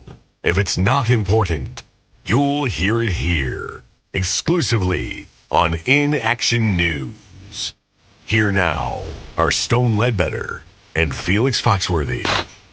Tonight, the man who swore off social media wants to clarify that it does not include OnlyFans. But first, a crazy story locally. A brother and sister separated at birth, met and married last year, not knowing that they were siblings. Oh, that's crazy, man. Well, now she's pregnant with their first child, and because of their close genetic ties, they have concerns about passing down genetic disorders that may run in their family. And that is why you don't have children with your siblings. That is exactly why, Felix. The chances of getting genetic disorders being passed down increases exponentially in cases like this. Down syndrome, cystic fibrosis, sickle cell, Fragile X syndrome, Klinefelter syndrome. Klinefelter syndrome? Who is Klein and who did he feel? Klinefelter syndrome is a genetic condition, Felix. No one felt anyone. It's a condition that can lead to infertility and other physical differences. There's also Turner syndrome, hemophilia, congenital heart defects, even Alzheimer's. The list just goes on. And you don't even have to inbreed to pass down the tough stuff, Playboy. Are there any genetic disorders in your family? My family? Yes. Are there any particular genetic disorders in your family? Oh, yeah, man. Stab liver is a problem in my family. Stab liver? I've never heard of stab liver. Yeah, man. Stab liver. It's what killed my Uncle Benny. I'm sorry to hear that, but what is it? What is stab liver? He was stabbed in the liver. He was stabbed in the liver? Felix, that's not a genetic disorder. That's murder. It is both of those things, Stone. He was murdered when he was stabbed in the liver, but it's contagious, man. 6 of Uncle Benny's family members died the same way. 7 of your family members have been stabbed in the liver? What? No, man. 27 family members have been stabbed in the liver. Only 7 of them died. 27 of your family members have been stabbed in the liver specifically. That is what I'm telling you, man. 27 in the liver, 16 stabbed in the kidney, 11 in the lung, 4 in the head, and 1 in the butt. No, 2 in the butt. No, wait. 3 been stabbed in the butt. Forgot about my cousin Lester. You're telling me that 27 plus 16, 411. You're telling me that 59 members of your family have been stabbed? With knives, yeah. My family also been stabbed with forks, needles, shanks, spoons. How do you stab someone with a spoon? Now, those are my cousin Nick's last words. He said, man, how you gonna stab someone with a spoon? Then he was stabbed by a spoon, Playboy. Wait, why does your family get stabbed so much, Felix? That's ridiculous. Well, that's why the condition is called stab liver, man. My family gets stabbed a lot, Playboy. Mostly in the liver, but always stabbed. The doctors say the Foxworthy family has a contagion that makes people want to stab us. I'll admit there have been times that I've wanted to stab you. Yeah, man, but it ain't me. It's you. I don't think that's how it works. My family's genetic disorder is reincarnation. Reincarnation? Yeah, my family keeps coming back. Bonnie, you're saying that your family keeps reincarnating? A family member dies, but then they come back as someone or something else? Yeah, reincarnation.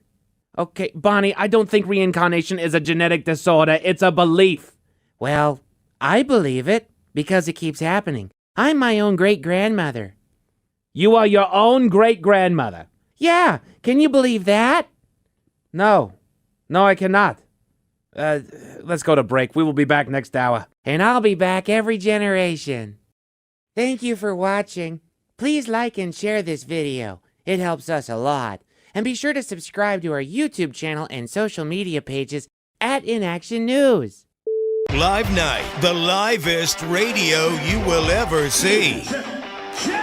Everything is performed live. Live hosts, live sound effects, live voice actors, live screw-ups, live laughs, and of course, live music. The Daily Mix Show, totally live. The Men's Room, totally live. Live Night returns February 13th. Live Night 2026. Yachty and Naughty. No flares, no lifeboat.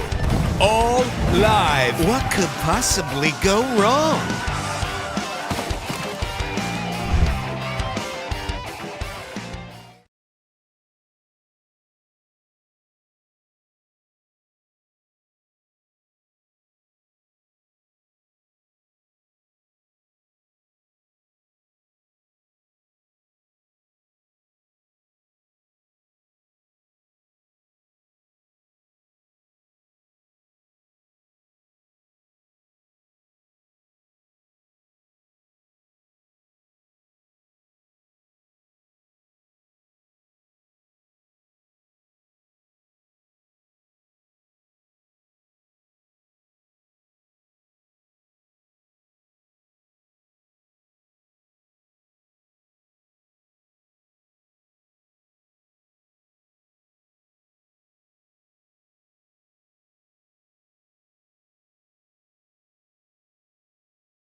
returns with Miles and Thrill.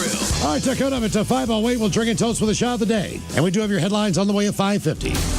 But first, quick check-in with Mike Hawk and some of the stories and headlines he is not working on. Well, thank you, Miles. According to a new study, we should be treating ultra-processed foods more like cigarettes than food.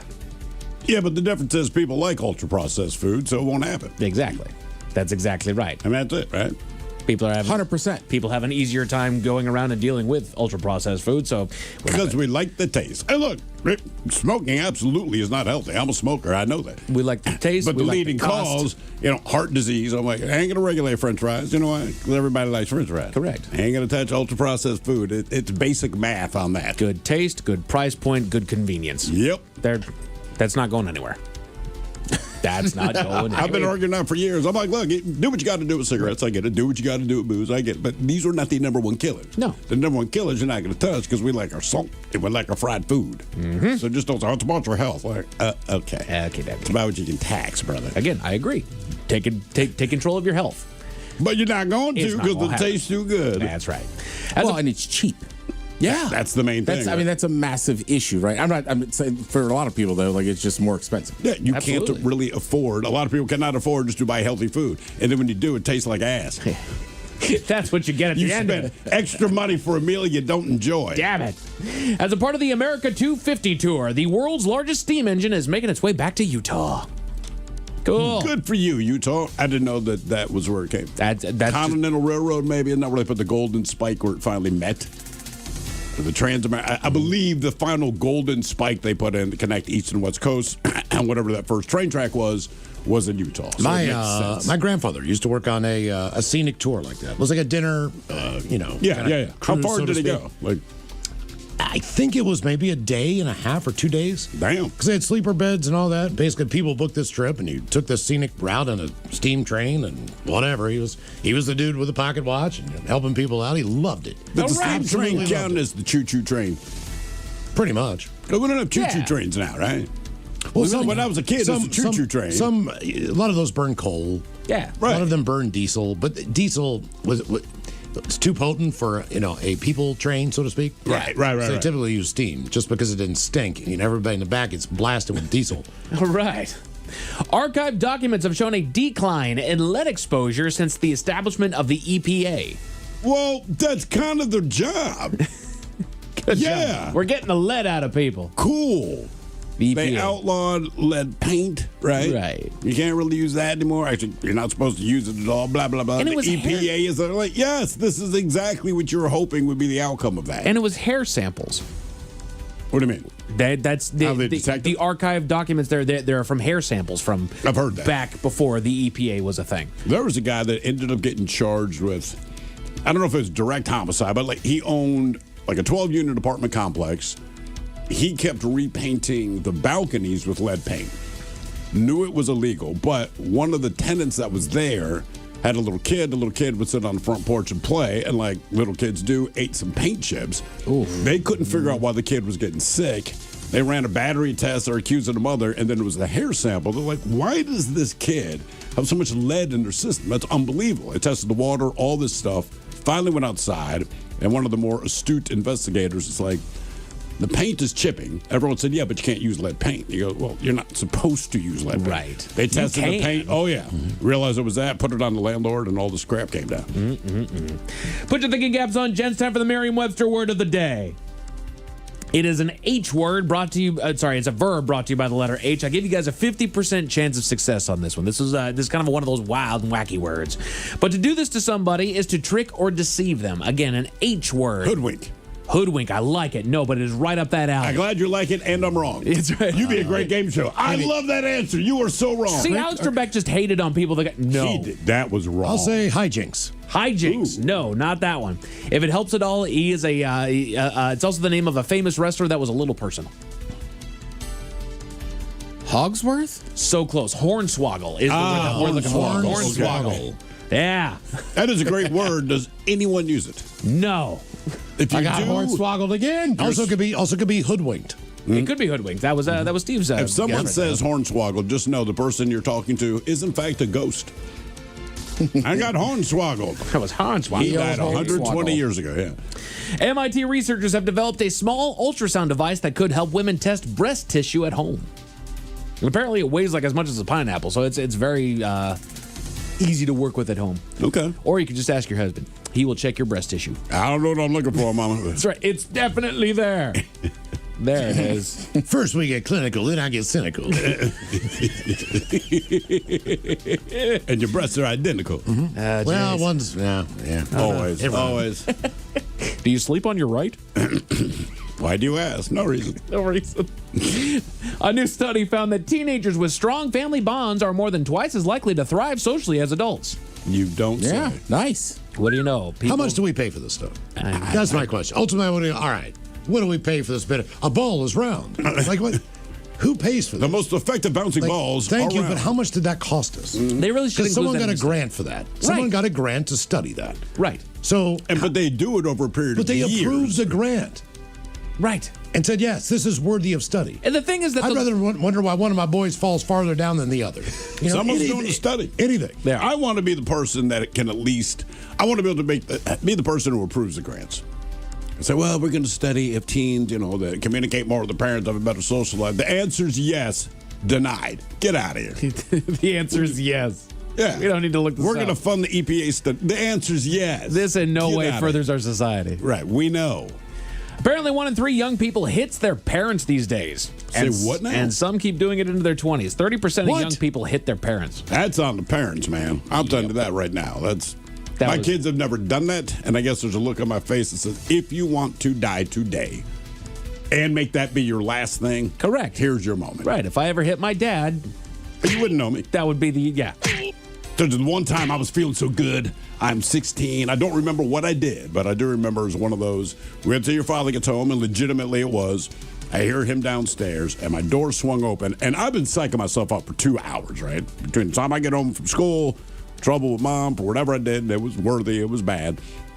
Dad gets home from work, and before he does anything, he's going to confront me. And I guess I had to look on my face, and he just says, there's something you want to say. I looked him right in the eye, and I said, no. I just understood in that moment, like, nope. Back up off this hill. Yep, I'm not dying on that hill, brother. A new study found that second-guessing yourself may be more detrimental if you have anxiety. Well, again. Right. You funded the study. Someone with anxiety. Right. Yes. You already second-guess yourself with everything that you do. God. I was going to say, that's probably why they're anxious. Correct. That's part of it. And I understand it's scary to make the decision. Trust me when I say the consequences of not making that decision are worse than making the wrong one. Just make a decision. Right. You'll be fine. Right. Just move. Movement is better than staying still. Mm-hmm. Don't worry. You'll recover if you screw it up. That is true. You can come back from it. You'll be okay. Somebody asked the people on Reddit about the luxuries that you can never go back from once you experience them, and we've got an entire list. The Men's Room Top 10. The Men's Room Top 10.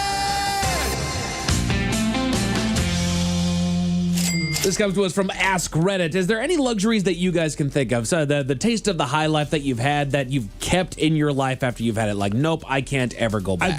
I don't think anyone looks at it as a luxury. But years of just being broke and having to go to the laundromat, blah, blah, blah. This is standard fare, but a washer and dryer in my home. And like I said, I know it's not like a luxury, but man, what? It's not on the list, but that is a damn good. I can live without a lot of stuff, and I don't mean electricity and water, but I'm saying that quote unquote normal stuff. I don't care. A washer and dryer, absolutely have that in your home if you can. One thing that I'll just say there is not having neighbors on the other side of a wall from me or under my floor or above my ceiling. Yep. Just Yeah. being able to have my own spot. That's Speaking of own spot, that's mine. So living in Fremont, you have to pay the city to park on the street. Or you get a pass or whatever that is. Right. But they stick a sticker on your car. But they still charge you for it. At least I think they do. But I have a garage. It's You a have a garage. one-car, tight little garage. Yeah. I don't have to worry about a place to park. You don't have to pay to park in front of your own freaking home. exactly. Yeah. Or try to find a spot and drive around all the time. Yep. I love it. I'm a thrill washer dryer. Dude, I lived Capitol Hill for years, and it was across the hall, but just sometimes like It's just in use. It's in use. And Also- you just can't motivate yourself to do it. Also, you can't turn over someone else's laundry. Right. You're not going to go in there and put money in the dryer to move their stuff so you can do your wash. No, It's like you'll living, take it's like it out. living. It's like being married. It's like, why don't you move your crap over when it's done, dude? Miles, this one's right up your alley there, bud. A bidet. Oh yeah. Will you ever go back? I'm telling you what, man. Since I got a stand-up shower put in, like a bath fitter thing. Yeah. And Piggy's helped me put that in. Yeah. And then I got the bidet, and Piggy's put that in too. My bathroom now is like, I walk in there, I'm like, this is the best room in my house. I'll spend all my time. I'm not going to fall in the tub, knock on wood. 'cause You I just don't put a have TV one. in there. Yeah, right. I don't really need toilet paper in here. I just splash and go. Splash and go. That's what they should call instead of a bidet. Shoot that stuff right up in the gooch, get it nice and clean. Miles, you also nailed number 13 here, a garage. Okay. Same amount of people said a dishwasher as well. I actually don't mind washing. I would rather hand wash my dishes because I still hand wash like my knives and my pots and pans. Sure. Not the plates, glasses, whatever. But I will take a washer and dryer over a dishwasher any day of the week. When I was growing up, my grandparents, their home did not have a dishwasher in it, and when they Until finally you showed up. they finally So they finally splurged and got themselves a dishwasher. There were only 2 people shortly after they did. We had a family gathering, whatever. There were only 2 people that ever said, "Hey, you got a dishwasher." They were the only 2 people that actually did the dishes. Oh, yeah. Whenever Grandma and Grandpa had a They will party. notice. It was my mom and my uncle. Yeah. Hey, look, you got a dishwasher in here. This person says a housekeeper once or twice a month. It says, remember, money's a tool that can buy back time. Never had a housekeeper, so I don't. Never had a housekeeper, but I'm fairly good about cleaning up after myself. Kids make that a little more difficult, but Sure. I used to have one regularly, but I used one before Christmas. Just had people coming in town. Yeah. Just to, like deep clean everything. It is very nice. Nice. Just get to those nooks and crannies that you don't even think about or see. Yeah, and I mean, frankly, I just am not the cleanest person. I feel you. I'm there. So like picking up is fine, but like I don't know, I just don't scrub my tub. Gotcha. God, You that know? sucks. Right? Yeah, and with the kids, man, I'm just like, Jesus. Like, they break you. Like, I need to scrub this. Yeah. Because apparently you're working in the coal mine, and I did not know this. Like, what do you get on you? I thought you just went to school and came home. What is this from? Jesus, How in the man. world is this grime here? Luxuries that you can never go back from an electric toothbrush. I have one, but it doesn't. Mine's it's a fine. throwaway. Like I've got one that just Oh, the disposable. Oh, yeah, it just goes after a while. I had a really nice one. The guy sent to me, and it absolutely got fried. Oh, really? no. I don't know if it was like a charge in the like if I had a short or something in my outlet. That's cool when something's wet and But I then can it see shorts like up. this thing is almost caught on fire. This is not good. Yeah, I mean, I can deal with the normal toothbrush. It Right? doesn't- I actually switched back to a manual, and I was okay with that. If it has hard bristles, I hate those soft bristle ones. Yeah, It's I'm like you're with you. rubbing toilet paper on my teeth. Like, are you doing anything? Right. I want to scrub. And, to be honest with you, anytime we go out of town, like the toothbrush and the toiletry bag is not electric. Yes, agreed. Yeah, because the one time that you bring your electric toothbrush on there, unless it's got its own little carry case, boom, inside your bag. Son of a gun. Not having to look at prices while buying groceries. Well, I always do. I don't have to, but I prefer to because I just we're getting killed. especially now. Yeah. Yeah. I mean, because I look at a steak sometimes and go, that is not worth $16. Everything, man. And then we go out of town so much because of the kids' volleyball. Everywhere we go is about half the cost of what you get in King County. Right. Same grocery, same company. You know, like a can of Campbell's goddamn soup somehow is half as much. So I don't want to, but we can't help it when we go to the grocery store. Like, this is Oh, I got ridiculous. one. I got one. All right. I travel maybe 3 times a month. Okay. Or a year. Just as far as family, taking a vacation, whatever. So, depending on the cost of the flight, I will try to get a business class seat. That way, at least I can drink. Oh, yeah. So, for me, it's right there, man. I mean, like, look, it's a little bit more, but also they'll check a bag for me if I want them to, or whatever the deal is. I don't get nickel and dime. I know what the price is going to be. Yes, it's going to be more, but if I want another Jack and Coke, guess who's getting another Jack and Coke? Number 4 on the list, business class on flights over 8 hours. Oh, I do it on 2 hours. I bet to say, not even 8 I don't hours, care. man. Over 8 hours is big, yeah. No. I'll definitely be in that for that. Hell yeah. But I mean, I'm talking about just going down to Palm Springs over the holidays. Oh, yeah.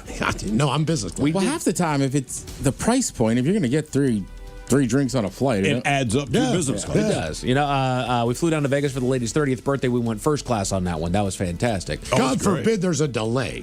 Because if there's a delay, there's often times where I can run up a bar tab that's close to the price of that airline ticket. Oh, It's yeah. like another hour and a half. Yeah, no kidding. Because, a double shot is like $20-some.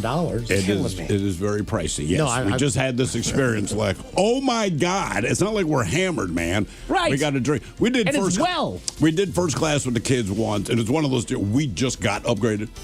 Nice. Like I see my wife freaking out of the counter. I'm like, what? Like, dude, we got upgraded. Like, cool. So the kids don't know that we did not pay for this, all right? And we sit down and they're like, this is a money shot. We're like, yeah. And my son looks at me and goes, Dad, why don't we do this more often? And he got a crash course on the price of having children in the current economic. Because of you. I'll tell you something else. That's why, I'll tell man. you something. Enjoy, smell the seat, brother, because this ain't happening again. SeaTac jacked the price up of parking. Yeah. Inside. Great. So last time I was gone for 5 days, whatever the deal was. And I want to say that my total bill was around $175. Okay. All right. If I would have Ubered to the airport and back, it would have been about $220. It was $110 each way from frickin' Fremont. It was cheaper for me to drive my car and park it at SeaTac than it was to take transportation. Once again, King County has some of the most expensive Uber, and there's reasons for that. But go anywhere else, you will be stunned at how much cheaper it is. Actually, my wife and I, we have a trip coming up with the kids, and we did the math on this. It's cheaper for us, and we're including parking, airline tickets, and all that. We're going to rent a car here, drive it to Vancouver, drop it off there, fly to Vancouver, because we save a couple $100 just by doing that, to our destination, fly back to Vancouver, rent a car, and drive back to Seattle.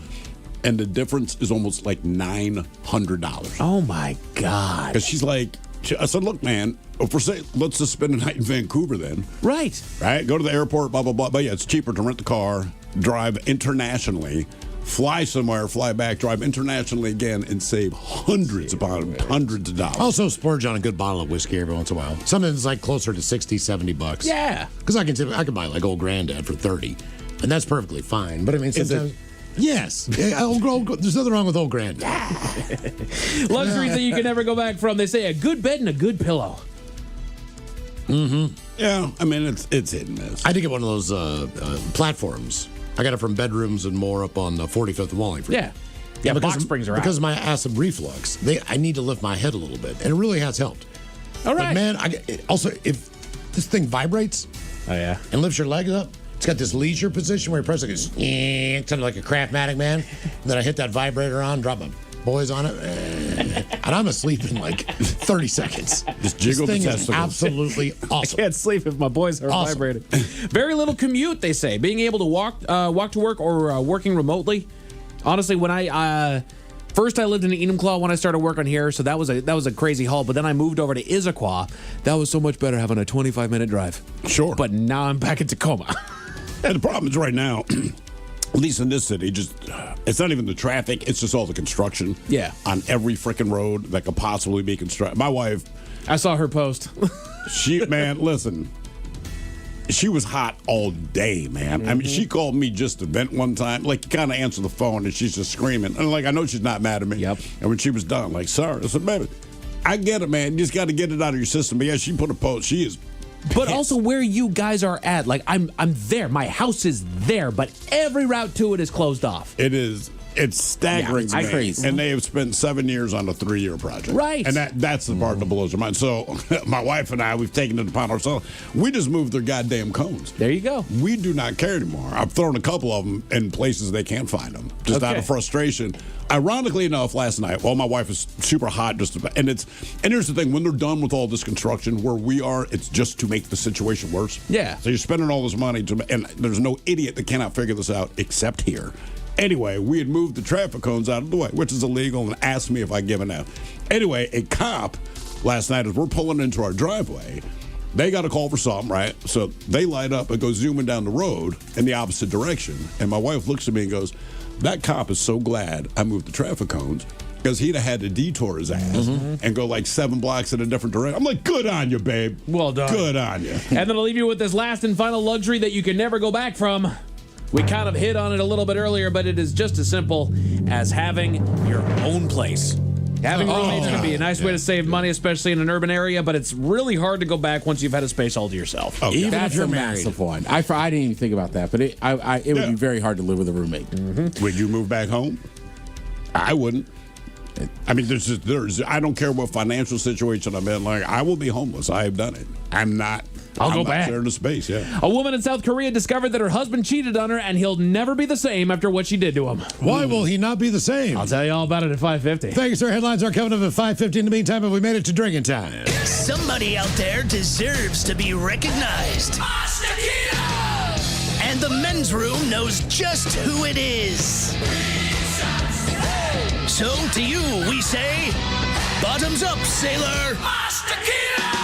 You're the toast of our shot of the day. Drink time it is, and as usual, we head to the drink desk and Steve Thrill Hill to find out who we're toasting. Yes, indeed. And today we toast an unidentified man from Melbourne, Australia. Now, over the weekend, he and his friend, they were kicked out of a strip club. We're not sure why, but we've all been to strip clubs. We can kind of guess. Maybe they got hands, they got drunk, whatever. No big deal. But they're escorted out by a security guard. Now, our honoree, he was not pleased with the escort, so he walked to a nearby restaurant and grabbed a free chair. He then picked the chair up over his head and threw it with all of his might at the security guard. Now, the bouncer, he ended up grabbing his stomach and he doubled over in laughter because the chair missed him and hit the guy's friend and knocked his ass out. Right, because you could see that his buddy's still kind of arguing Did you with the see that? bouncer. Oh, yeah. Yeah, and the beauty of this is, I guess when the cops showed up, the bouncer's like, I'm not pressing charges, man. He's like, this is like the funniest thing that's happened in my day.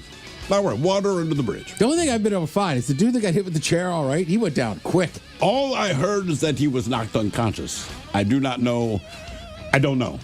It was a good throw. He just. And there's a longer version where he's grabbing that chair from the restaurant. And they're like, stop. Right. Oh, yeah, this guy. And then misses the bouncer entirely.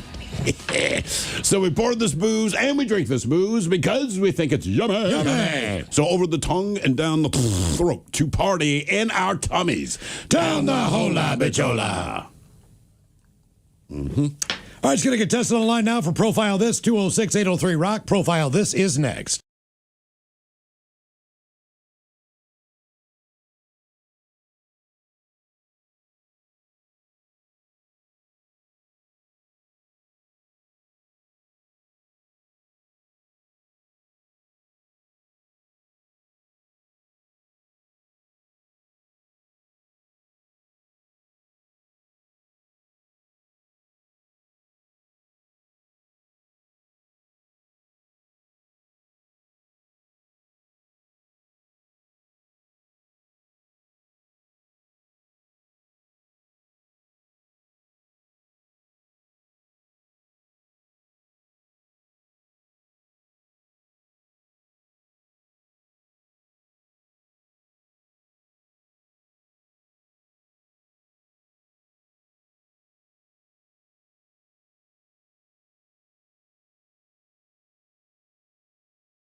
From coast to coast and around the world. If it's not important, you'll hear it here, exclusively on In Action News.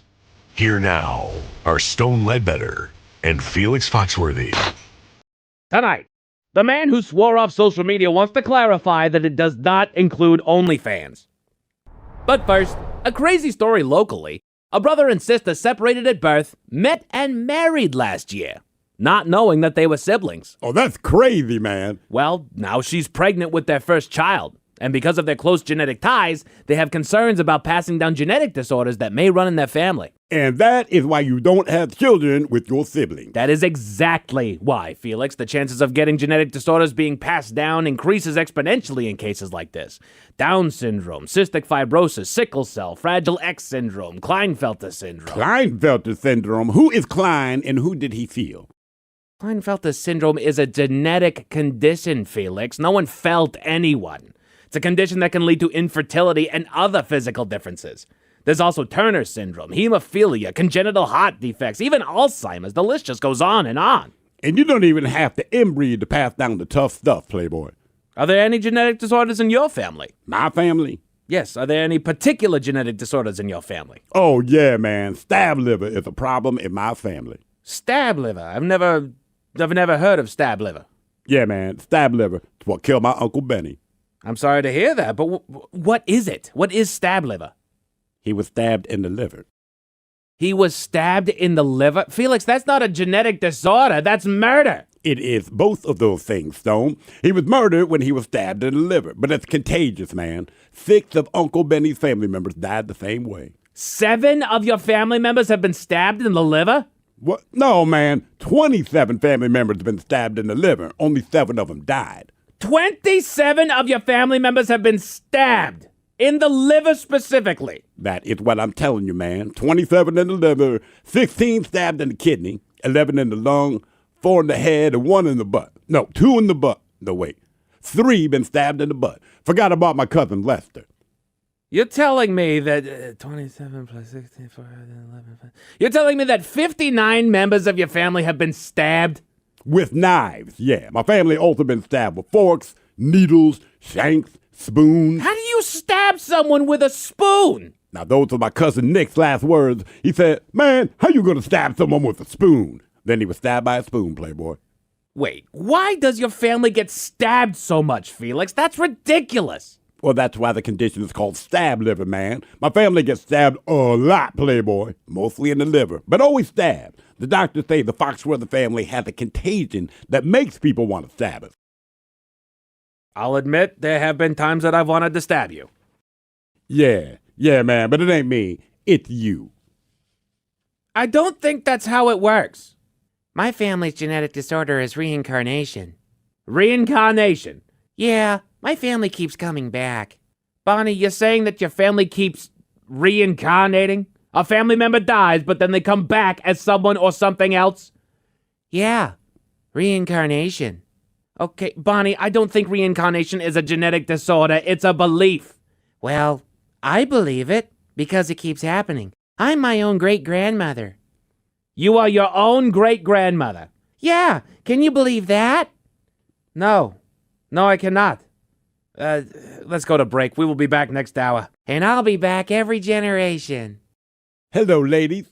Like what you see? You know you do. But you can see even more by subscribing to your YouTube channel and social media pages. Just search @InActionNews. I'm working on an OnlyFans account, but I don't have feet just yet. But stay tuned.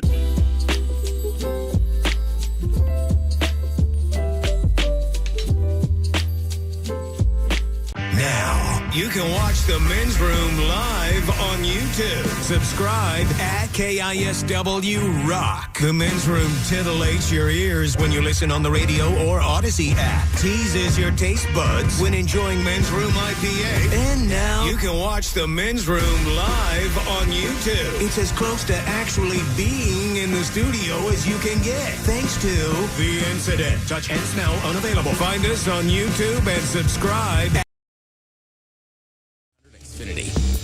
The Men's Room presents Profile This. And Steven Throwhill, could you please tell everyone how Profile This is played? Oh, sure can, Miles. It's a simple game where we share with you a real-life news story, something that happened right here on planet Earth.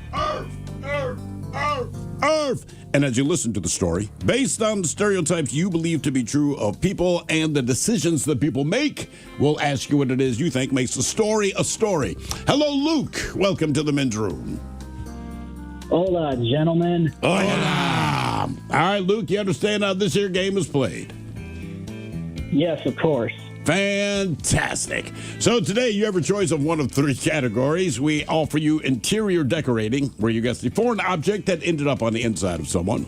Seriously, where you guess the petty conflict that led to violence. And finally today, a brand new category called In the Buff, where the person is in fact naked, and neither you tell us why or where.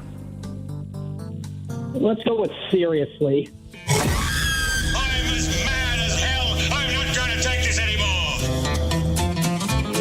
All right, a man's aggressive pursuit has led to his arrest after he tried to barge into a woman's bedroom while demanding something. 47-year-old Brian Champagne of Seymour, Missouri, He also threatened the victim's son during the confrontation, which was recorded on video. He now faces first-degree stalking charges. Now, the victim called the police around 7:30 p.m. local time asking for help.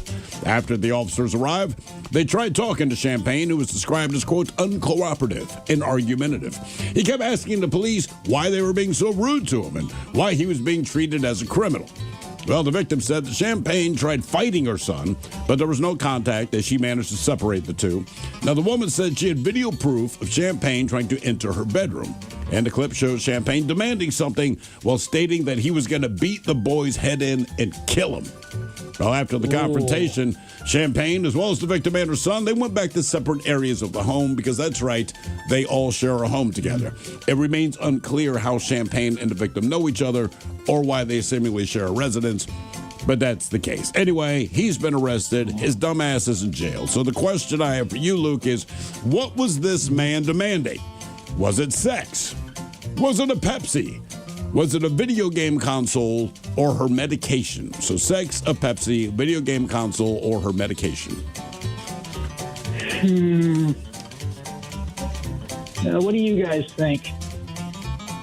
He's in Missouri. He's in Missouri. It doesn't say how old he is, but he's a grown man. And this woman, her son, is also a grown man.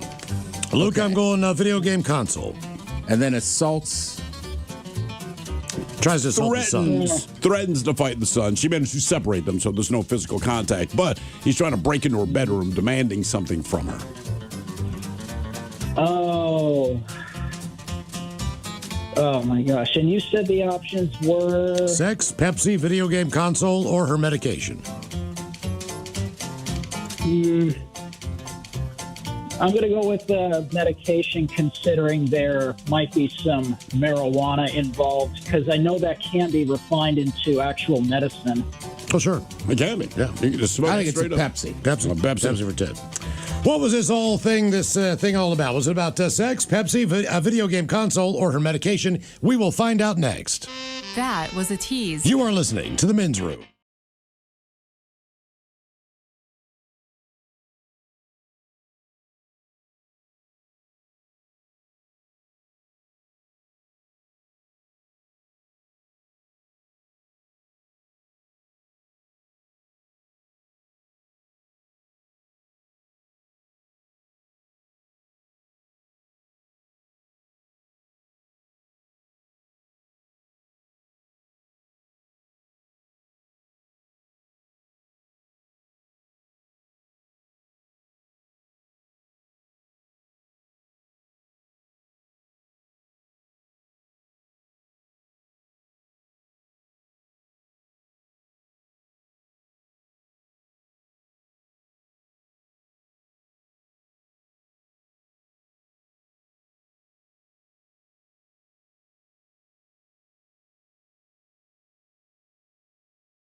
news and thrill. 99.9 KISW. Category seriously on profile. Let's get a man that had a little aggressive behavior toward a woman's son.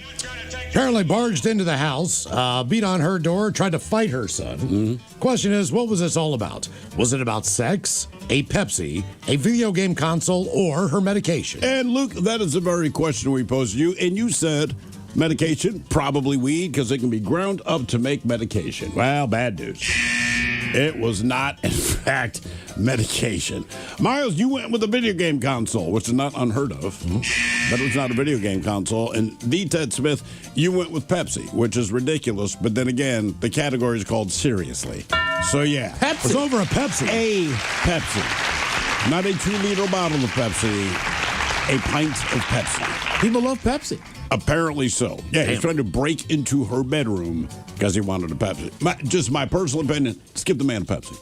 That ain't worth it. I'll go buy you one. Give the brother a Pepsi. Now for all TV news all the time, it's time for TV Time with Ted. And now, because your pathetic life is confined to countless hours in front of a talking box, the Men's Room presents TV Time with Ted. All right, your choices today. You got the Jimmys, Fallon and Kimmel, Stephen Colbert, Seth Meyers, or Ted Smith. Is it Ted or is it late night? It is right there in the title. These guys have teams of talents and writers help them come up with monologues each and every night. It is up to you to determine, is this an actual late night joke and from whom, or could it be a The Ted Smith original? Punxsutawney Phil emerged from his hole or his home yesterday to say he saw his shadow and expects 6 more weeks of winter. With most of the country still covered in ice and snow, most reactions were, can we return to the days of eating Phil after the event? The Ted Smith. Yeah, that was me. I like how they go through this every year. Like, he saw his shadow because the sun was out. Sorry, man. Just not to steal the magic. Punxsutawney Phil, but was the sun out? Okay. Yeah, I really wanted to make that joke like no S, Sherlock. It's like, Phil, half the country's Mike and I covered were in talking ice. about that. Like, what is this all about? It's a tradition. I know, I get but it. yeah. And it dates back, right? People used to use beetles to tell weather too. So is Did D-Day. they? Yeah. Hey, I took a look outside. It'd be chilly out. It's about 45 degrees. It's going to rain. It was Groundhog Day, and Punxsutawney Phil predicted 6 more weeks of winter when he emerged from his shadow and immediately shattered. Foul. Yeah, foul. Myers. It was Groundhog Day, and Punxsutawney Phil predicted 6 more weeks of winter when he emerged from his burrow and immediately shattered. Amtrak unveiled a new limited edition tracksuit inspired by their new next-gen Excella fleet. Not to be confused with the New Jersey Transit tracksuit, which is just a tracksuit. Foul. Yeah, Fallon, yeah. Seth. Amtrak last week unveiled a limited edition so-called tracksuit inspired by its next-gen Acela fleet, not to be confused with the New Jersey Transit tracksuit, which is just a tracksuit. All right. So obviously, Super Bowl, massive news in this town. Yeah. As the Seahawks are playing. I did watch the opening night last night, like Media Day as it used to be called. Mm-hmm. There's nothing too exciting. No, it never. You know, there's some goofy questions. What's his name? Guillermo from Fallon Show. He's always there. The security guard. It is funny, though. Like, when you're watching it, you can tell that's him. But other people are like, somebody just gave Sam Darnold a ham hat. He was like ham for Sam. All right. But like, I was watching it live, and it's like, well, that's not somebody. It's obviously sure. It's not like a random dude came up with it. But like we said, most things Seahawks seem loose, but obviously, like, you're not going to get too much out of them. No, for that kind of stuff. The other big talk, and the Patriots did their stuff too. I just didn't really pay attention, and frankly, when I got home, they were already done. Mm-hmm. The other big talk, there's been the talk for months here, has been Bad Bunny is the halftime performer. Yeah. Now, I get it. His songs are in Spanish. A lot of people probably don't speak Spanish. I will say this. I know some of his songs simply because they're catchy, and I'm like, that's got to be Bad Bunny. Sure. Right? I don't speak Spanish. But, you know, people are upset. What's that? I don't speak Spanish, Baxter. Other people. So it's like, the main thing is I would remind people too is that, like, at the end of the day, like, the NFL is trying to make that a global thing. Yes. Right? They want people from all over the world watching. I would also remind people that Puerto Rico is part of America. Bing. Kendrick won a Grammy. Bad Bunny won a Grammy. So apparently they're picking the right artists to perform as far as pop culture goes. Oh, sure. They're not missing that. I mean, look, I like Kendrick Lamar. I didn't think that performance was that great. You know, like, so I mean, it's fine too. Also, half the time at halftime, like, I'm just not that worried about it. I don't care I'm who's not performing at all. Mm-hmm. And Right? you know that for me, man, for years. I'm like, I hope it's a good performance. I'm sure I will see it, but telling me in advance means nothing to me. I'm a football fan. It's I don't on. care. It's on like the commercials are. But people are going to be upset no matter what you do. It doesn't matter who you put out there. Someone's going to be upset. So whoever you put out there, like, good on them. Like, all Right, and half the time, to me, like a lot of the time, halftime's like, all right, let's eat some food. Yes. Let's do this or that. And typically it's a one-shot deal. Once you do it, they don't really necessarily invite you back unless you are just huge. So once you did it, you've done it. Correct. So that they're not going to bring back the Stones or anybody like that. I don't know how it's a thing. Like, if this is the problem that you have, you don't have enough problems in your life. Well, and that's the other thing too, right? A lot of people are going, it's not American because it's not in English. He's American. Sting's done it. YouTube's done it.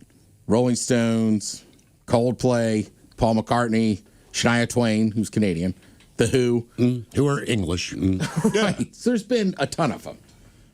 Turning Point is also having their like all-American show with Kid Rock. And Kid Rock did it with Janet Jackson and Timberlake. He's already done it. Correct. Yeah. So somebody put out a list. They said the 5 worst Super Bowl. Five halftime. worst. All right. Okay. Some of these kind of make sense. Like number 5, they have the Black Eyed Peas. That was Super Bowl 45, 2011. All right. I don't remember much about it other than people didn't enjoy it. I remember Slash was there. Correct. And that's basically what they said. They said audio issues to an unexpired performances. Slash and Usher couldn't save this one. Okay. Yeah. Fair enough. And look, how should I phrase this? I won't say who, but like I've seen a couple bands a couple times, and I've seen them before when I was like, this wasn't that good. Look, I said it for years. Frankly, the first time I saw the Rolling Stones, I didn't think it was that awesome. Right. And then I went, what was it, 2 summers ago? And it was great. Sure. Maybe I don't know if it was a different performance, whatever. I was just like, there's artists we play all the time. There's one, it's a massive Seattle band, and I've said some of the best shows I've ever seen are their shows. Some of the worst shows I've seen are their shows. Because it's just. Yep, right in my world as a fan of music, after Prince did it, no one's going to top that.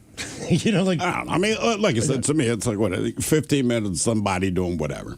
Do not care. And I know a lot of people do care. I'm just, as a football fan, I'm like. We saw Reunited Destiny's Child. Which to some people, I'm sure was awesome. Massive. Yeah. We're just like, hey, man, Don't care. More time to get beer. I also think, frankly, they just, now college does it.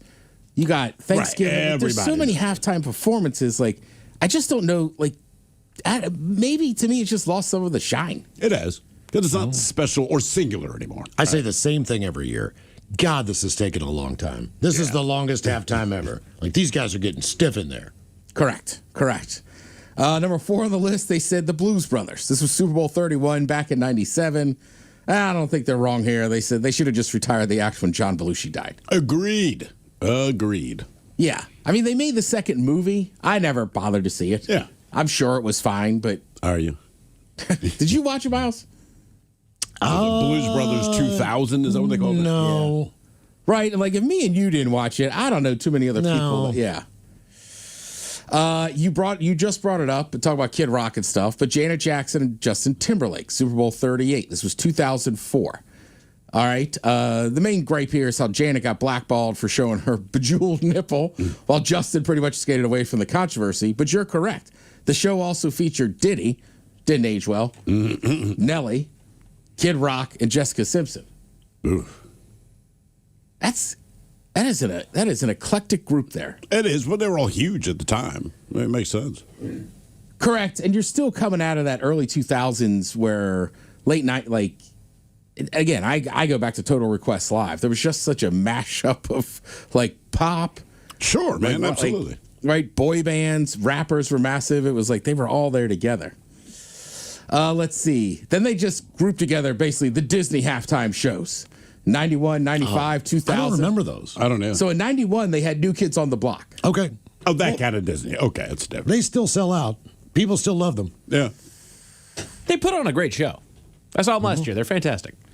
The second one had Tony Bennett and Patti LaBelle. Nice.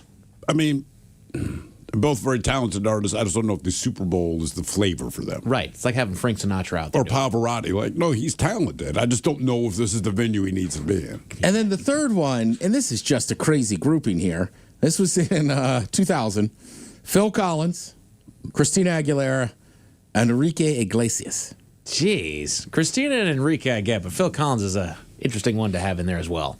If you're going to have the other two, yeah, it makes him weird. Right. And then they say the top one, the worst halftime shows of the modern era, 2019 Super Bowl 53. Was that The Weeknd? No. It's a band. The guy was shirtless a lot. Oh, Red Hot Chili Peppers. No. Dang it. Oh, Maroon 5. Maroon 5. Ah, okay. Yeah, I don't remember it standing out. I guess maybe, again, it was just that bad. People didn't like it. Yeah, I think it had a lot of calls to the FCC because he was shirtless and all that stuff. But people also they've got a bias against Maroon 5. It's not that they're incredible, but they're like Nickelback without being good. Yeah. Know what I mean? You're right. I think Adam Levine kind of turned some people off. I agree. Sure. I mean, Nickelback, again, I put on our industry, right? We just played so much Nickelback Yeah, you overplay that the it. backlash kind of came naturally. People were like, oh, we can't stand Nickelback. And look, some of their songs do sound alike, but like we always say, but like, all right, they have a says it. formula. Yeah. And he when says we tried to call him out, and he's like, yeah, dumbass, that's how I make money. We're Well- like, no, good point. And wasn't the Maroon 5 show wasn't that on some sort of an anniversary of the Prince show or the year that Prince had passed away? So he tried to do some sort of a tribute to him, or was that Justin Timberlake's show? I don't know. I'm not positive. I don't know. Timberlake's, I'm shocked that didn't make the list. Because his didn't come off exactly great either. No. People weren't super pumped. I mean, if anything, I almost remember the bloopers, right? Like, you'll still remember Katy Perry because was it Left Shark or Right Left Shark, yep. One of them just got lost. Yeah. But I'm with you. Like, the only one I remember he just kind of got lost in the thing. It's like, I don't know what I'm doing. It was cool when that line came out, though. Like, I was there and watching that thing stomp out. There's like, that's kind of neat. I don't care what you think. That thing's kind of neat. Yeah, and look, I mean, the last one I remember really getting fired up about was like Dr. Dre and Snoop and all those guys. But they basically were just running back songs from my high school. So Yes, if they you were. were It was a over, nostalgia tour. I was going to say, if you were between 40, if you were like over 40 and I don't know, under 60, like, and I remember I was at a house where like some people were kind of like, well, I don't understand. And everybody was like, oh, this is the S and this and that. It's like, right, but we all grew up on it and then went out to clubs and bars and partied with this absolutely. music. So you're right. That's exactly it. It's just the nostalgia factor. Sure. But The again, same thing with the Usher and Ludacris and Lil Jon show, too. That was pretty awesome. yeah.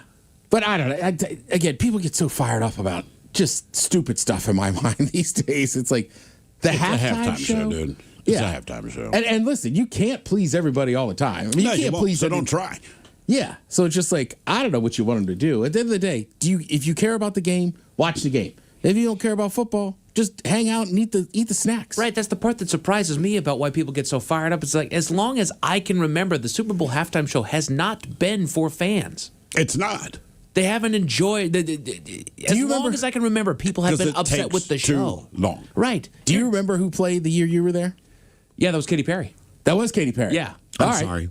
So you saw a famous one. Like I said, it was cool. I didn't get to see Left Shark because I was staring down at the field. Like, I didn't see the doggone shark down there on the field. Right. But yeah, I don't. Guess what? Next year, you're not going to like what the halftime show is. It's going to be Guaranteed. something that you do not care about, an artist that you don't listen to, you don't actually like their music. You're going to go, who? Why are they there? Let's get ahead of the game right now. You're not going to like next year either, or the year beyond that. It's not for the football fans. Right. They shouldn't even announce it. No. They just watch the goddamn they are. game, and here it is. Surprise. I mean, look, again, I think it's, the artists, right? They don't even make money. They spend money and Yeah, they they get gotta a spend budget. money to do it. But like, they're going to go on a tour afterwards. So I'm sure Bad Bunny's already going on a tour, and you can't argue he's the biggest, one of the biggest musical acts in the world right now. I was going to say, if you want to check out some of the Pro Bowl games, they're on ESPN. Awesome. Yeah. Yeah. Selling point there. Yeah. It's like, you got grown-up football players playing flag football. Yeah, there's nothing on. Cracking her on. Thank God. Oh, cracking her on. There you Something. go. Jesus. Thank you, Ted. We appreciate it. You're listening to The Men's Room.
from coast to coast and around the world.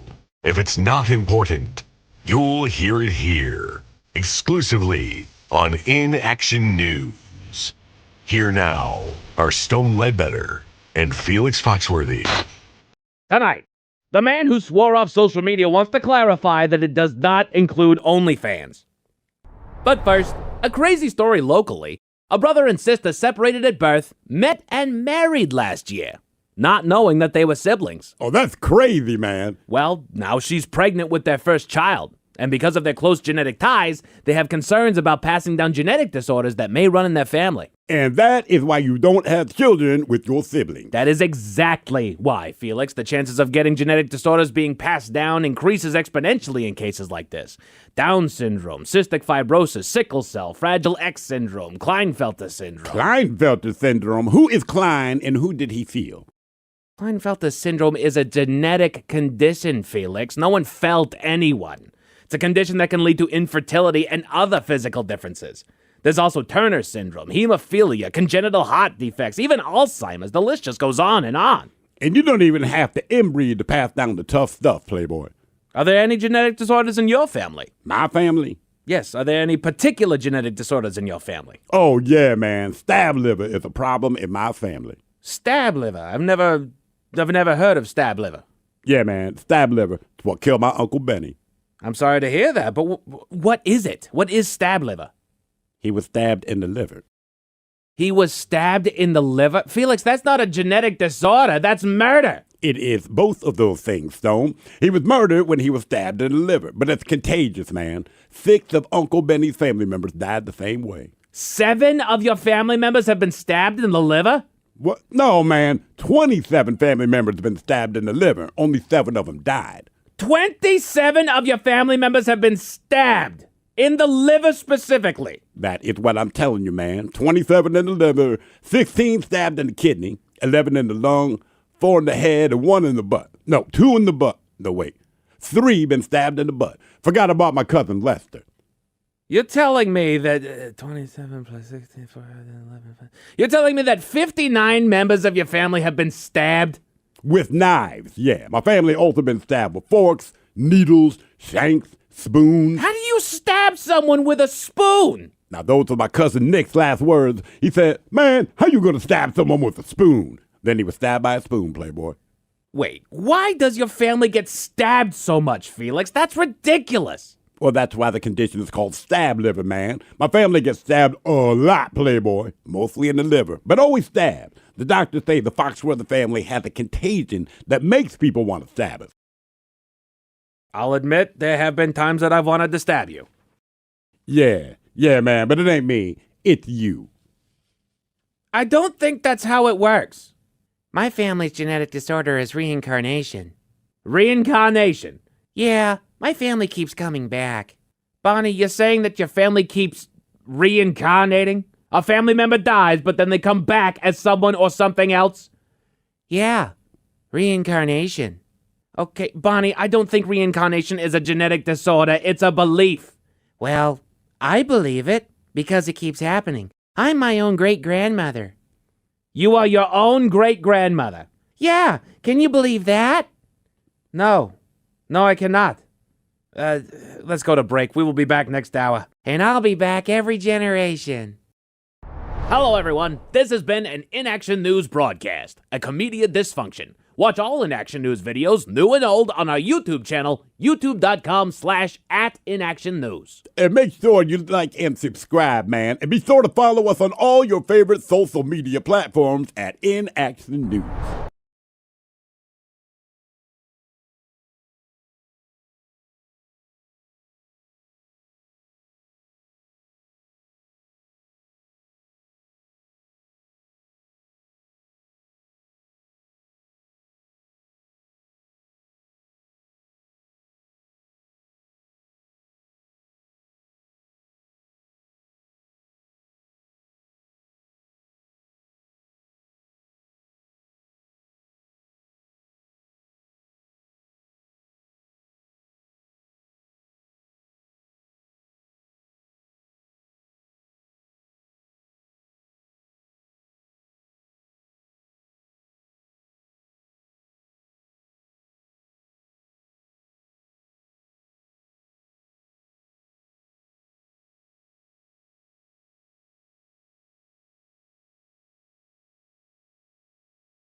99.9 KISW.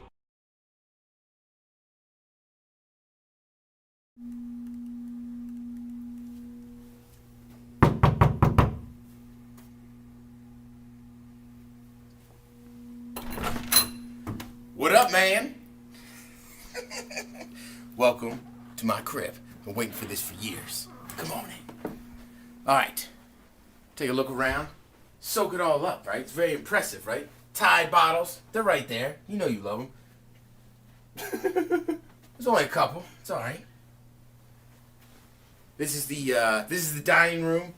I also use it to put my clothes on here. Those are clean clothes in there. There's clean clothes here. You know what I'm saying? I got clean clothes everywhere, man. That's how I roll. I got shampoo. Actually, not shampoo, but detergent. Clean clothes, you know. But here's the dining room. This is where I have most of my sit-down dinners with everybody. There's a closet. Is there a mop in the middle of your dining room? Moving along. Moving along. Coming to the kitchen, man. This is where it happens. See, I recycle, folks. Recycling. That's what it's all about.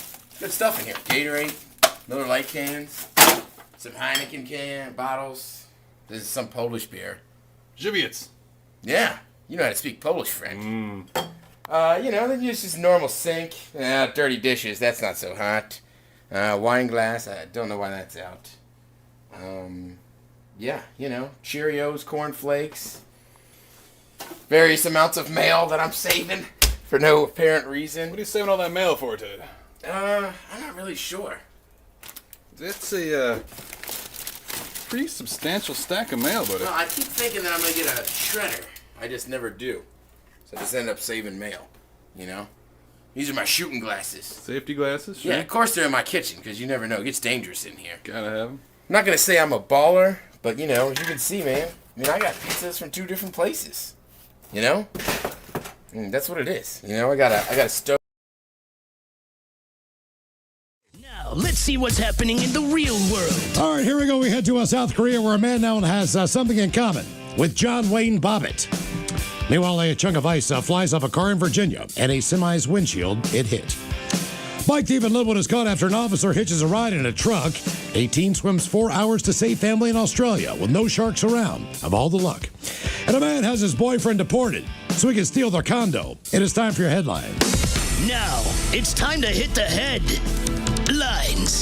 Here's my cock. The top story, we go to South Korea, where a coffee shop turned into a horror scene. A man was seated alone at the shop just going about his business when suddenly a near 60-year-old woman and a 40-year-old man stormed into the building.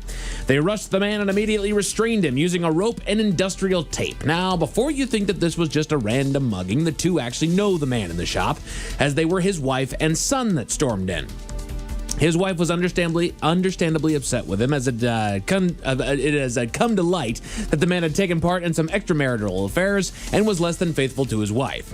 But her response didn't end with just tying him up. No. She then proceeded to pull a knife and stab her husband 50 times. Damn. Before using the blade to remove the bait and tackle, which she promptly flushed down the cafe toilet. Oh. Even more shocking, she flushed my penis. A trial ensued following the incident, as one would do. And before her formal sentencing, her now demanded husband actually spoke up for her, asking the court to show some leniency, which appeared to work, as she's just serving a modest 7 years in prison, and his son was also jailed for 4 years for his involvement. Damn. Imagine that. Look, that tells me he did it. Oh, he definitely did it. But imagine sitting there in court. You don't got anything down there anymore because it's gotten flushed down the doggone toilet. It's removed with a knife. Right. Yeah. And you're going to sit there and say, hey, you know what, guys? Go easy on her. She was upset. She could file for divorce. There's a lot of things you can do without cutting off his penis. Listen, call me petty. Yeah. But I'm not going to let that one go. Well, like you said, I got a grudge. Right. I tried to bury the hatchet, but then I go to the bathroom and realize my penis has been cut off. She buried my wang in the toilet. It just brings the anger back, you know? Just to think that I'm just surfing the sewers out there somewhere. A rat has eaten it. About to say getting eaten by a doggone fish. In other news, you may have heard about this. I don't know. I think even the fish are like, yo, man, I think somebody cut a man's penis off. That is some messed up stuff. That's some infidelity tool right there. Damn. You may have heard about the severe storm taking place over the east side of the country. Now, Virginia authorities are asking everybody to once again, what do we always say, Ted? Clear the snow off of your car before you drive. Isn't it? Yeah, you have to. You need to. You're supposed to. They shared a photo on social media that featured a box truck that was driving on the interstate when a chunk of ice flew off of the car in front of it and crashed through the windshield. Jesus. Now, the driver suffered minor cuts but was otherwise unharmed, though it's been stated that the situation could have been a lot worse, and the photo is proof. It looks like honestly, it looks like a 2x4 got rammed into the doggone windshield of that Did thing. they catch the person who was driving the car where the ice came off? I don't believe they did. Yeah. I mean, to me, it's the thing, like, hey, there's a reason why they ask you to do this. We're not being petty. Right. Come look at this for a second there, Ted. This is the scene that we got there. Come on. Open it up. Open it up. Open it up. Buffer. It's moving. Look at that. That doesn't look like just regular ice. That's a sheet of ice that flew off I saw the that picture, thing. man. That thing was huge. That thing spider-webbed all over the place. Like, this could have stabbed and killed the driver. Like, this, honestly, was an avoided fatality here. But they're asking everybody to take a minute and clean off their car before hitting the road, especially when it's ice on the top of your car, man. Yes. They're still dealing with that. There's so much of that ice. There is. There is. Right here at home in Linwood, a local officer caught a bike thief thanks to a local resident. Body cam footage was released of the officer chasing the bike on foot after the suspect made off with it, but as a bike can move quicker than feet, the suspect started building distance between the two. Enter our Good Samaritan, a local man in a truck that stopped to offer the officer a ride, which he took him up on. The officer jumped into the bed of the truck, and the two were able to chase down the suspect, and he was arrested after being found with $30,000 in active warrants.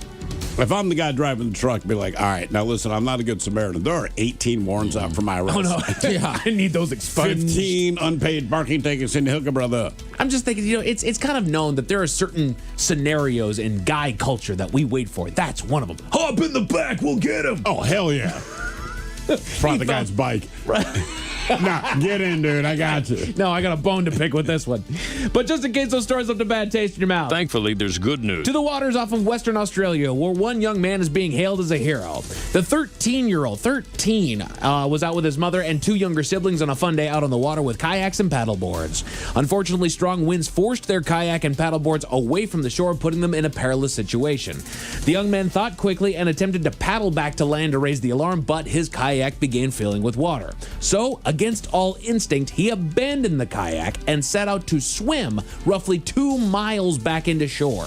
After about 4 hours, he actually had abandoned his life jacket behind, believing that he would be able to swim better, and he did. He made it to shore and set off a rescue operation. A helicopter was dispatched that found his family clinging to the paddleboard, and they were brought back to safety. 4 hours this 13-year-old swam to get back to shore. Tell me That's you're wild. Australian without telling me you're from Australia. You know what? That's a fair call. 4 hours. 4 hours. In Australia. Even the sharks left him alone. No kidding. That's what I'm saying, man. Like in Australia, in the water for 4 hours. With no life jacket. He's like, no, I can do better without it. And I just got went it, off. mate. That's right. I'm going to get back in the That's shore. frightening. Man, that kid, I'd be like, Mom, it doesn't matter what I do. You can never yell at me again about anything. Never. Men's Room Sports.